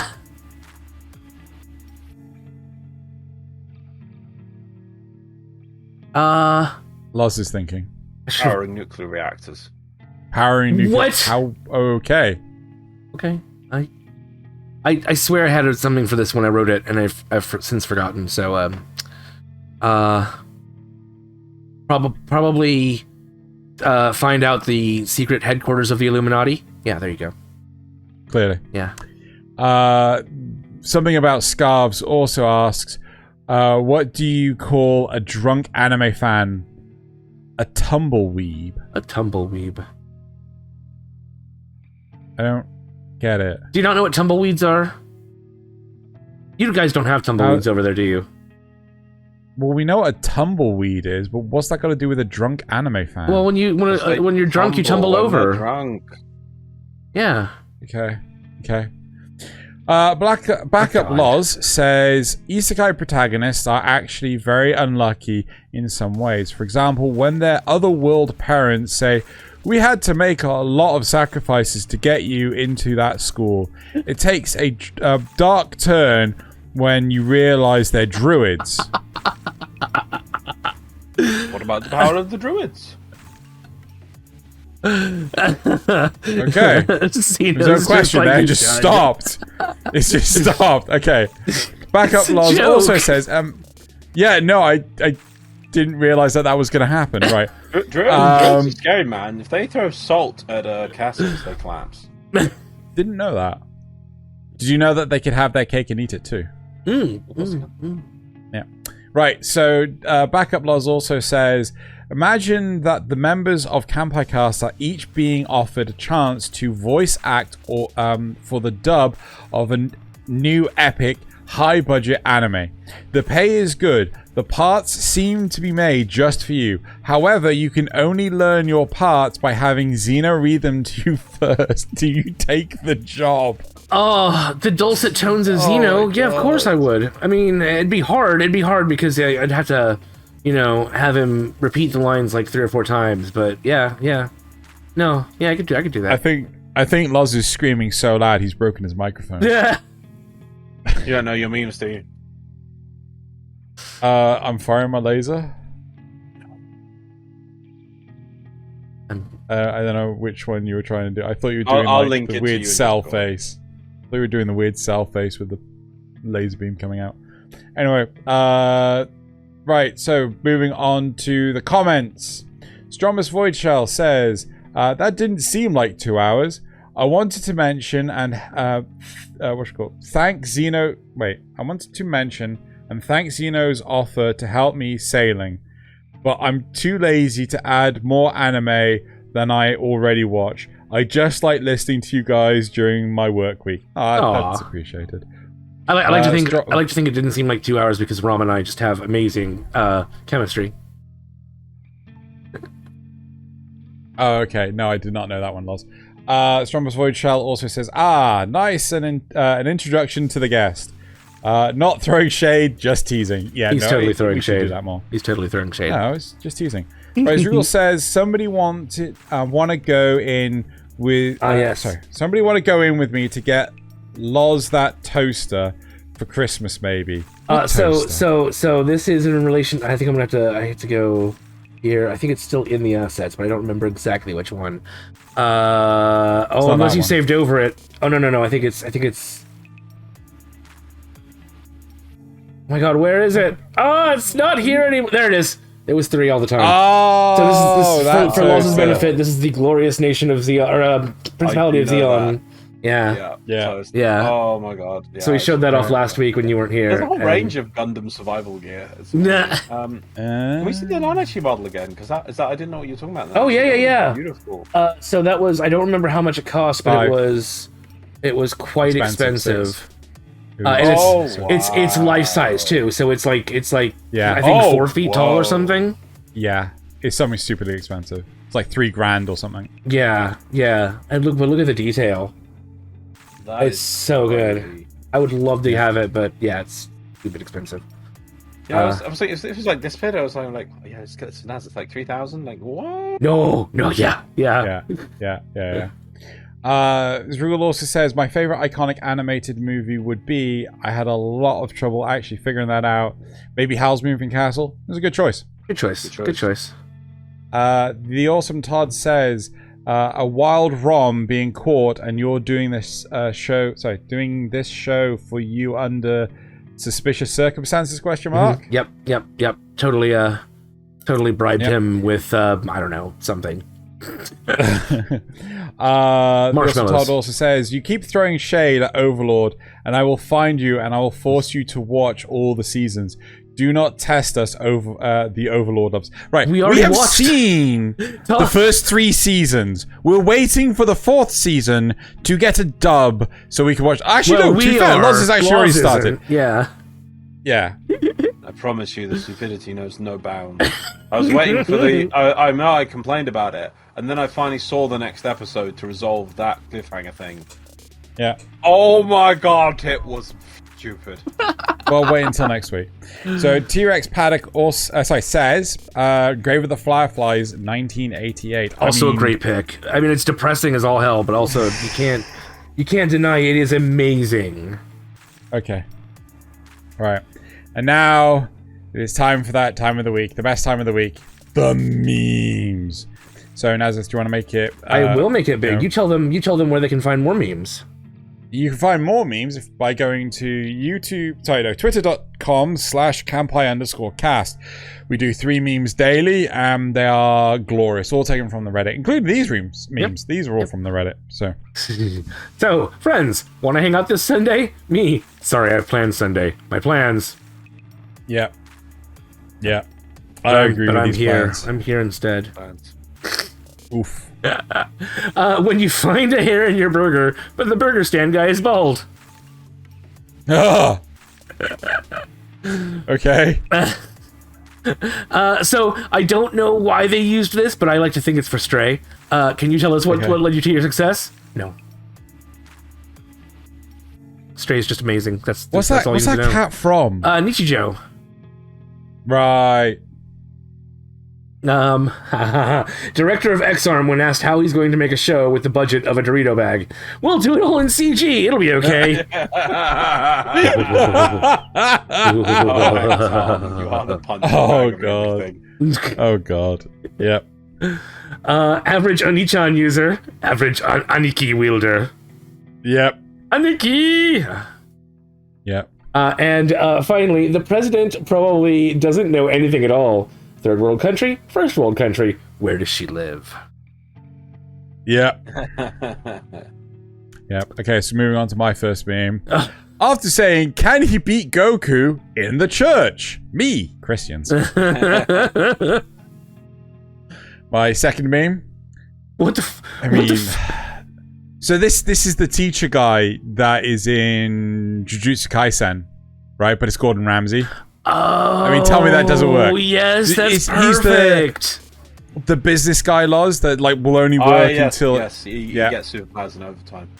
Yeah. My third meme. I wanted a team. Instead, I have you three. So Torosaba and the boys. Yep. Do not skip. Do not skip. I did skip. Meme. Sorry. Me, my favorite anime. I had to. I don't know why. It just like it spoke to me, and especially with this week's episode, right? My fifth meme, right? When your friend is keep talking about lewd animes, bonkai. I thought Loz that would get a laugh out of Loz. Then bon. He gets it. He gets it. Zakura Kageyoshi. I was like, wait, what? So then there's a, wait, no, instead of Bankai, I was like, yeah, okay, it's Bonkai. Okay, I get it now. I was like, no, but Drew, it's just bonk. It's in the bottom of the heads. That's why I'm like, oh, wait. Oh. Yeah. And then, right, before he presses the button... God. How is Nasuth going to understand that at all? No. That was for you, Loz. That was just for you. Right. So, and then this is actually from Loz. Loz found this, and, I couldn't... help it. Not so use it. Credit goes to Loz for this one. The best meme for last, number 6.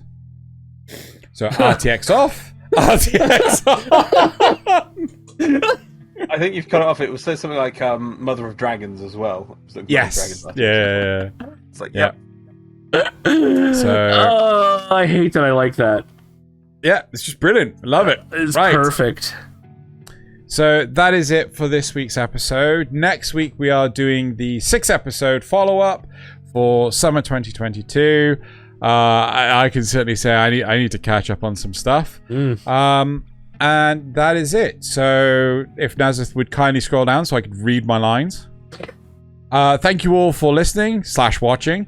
And now it's time to bottoms up and Kanpai!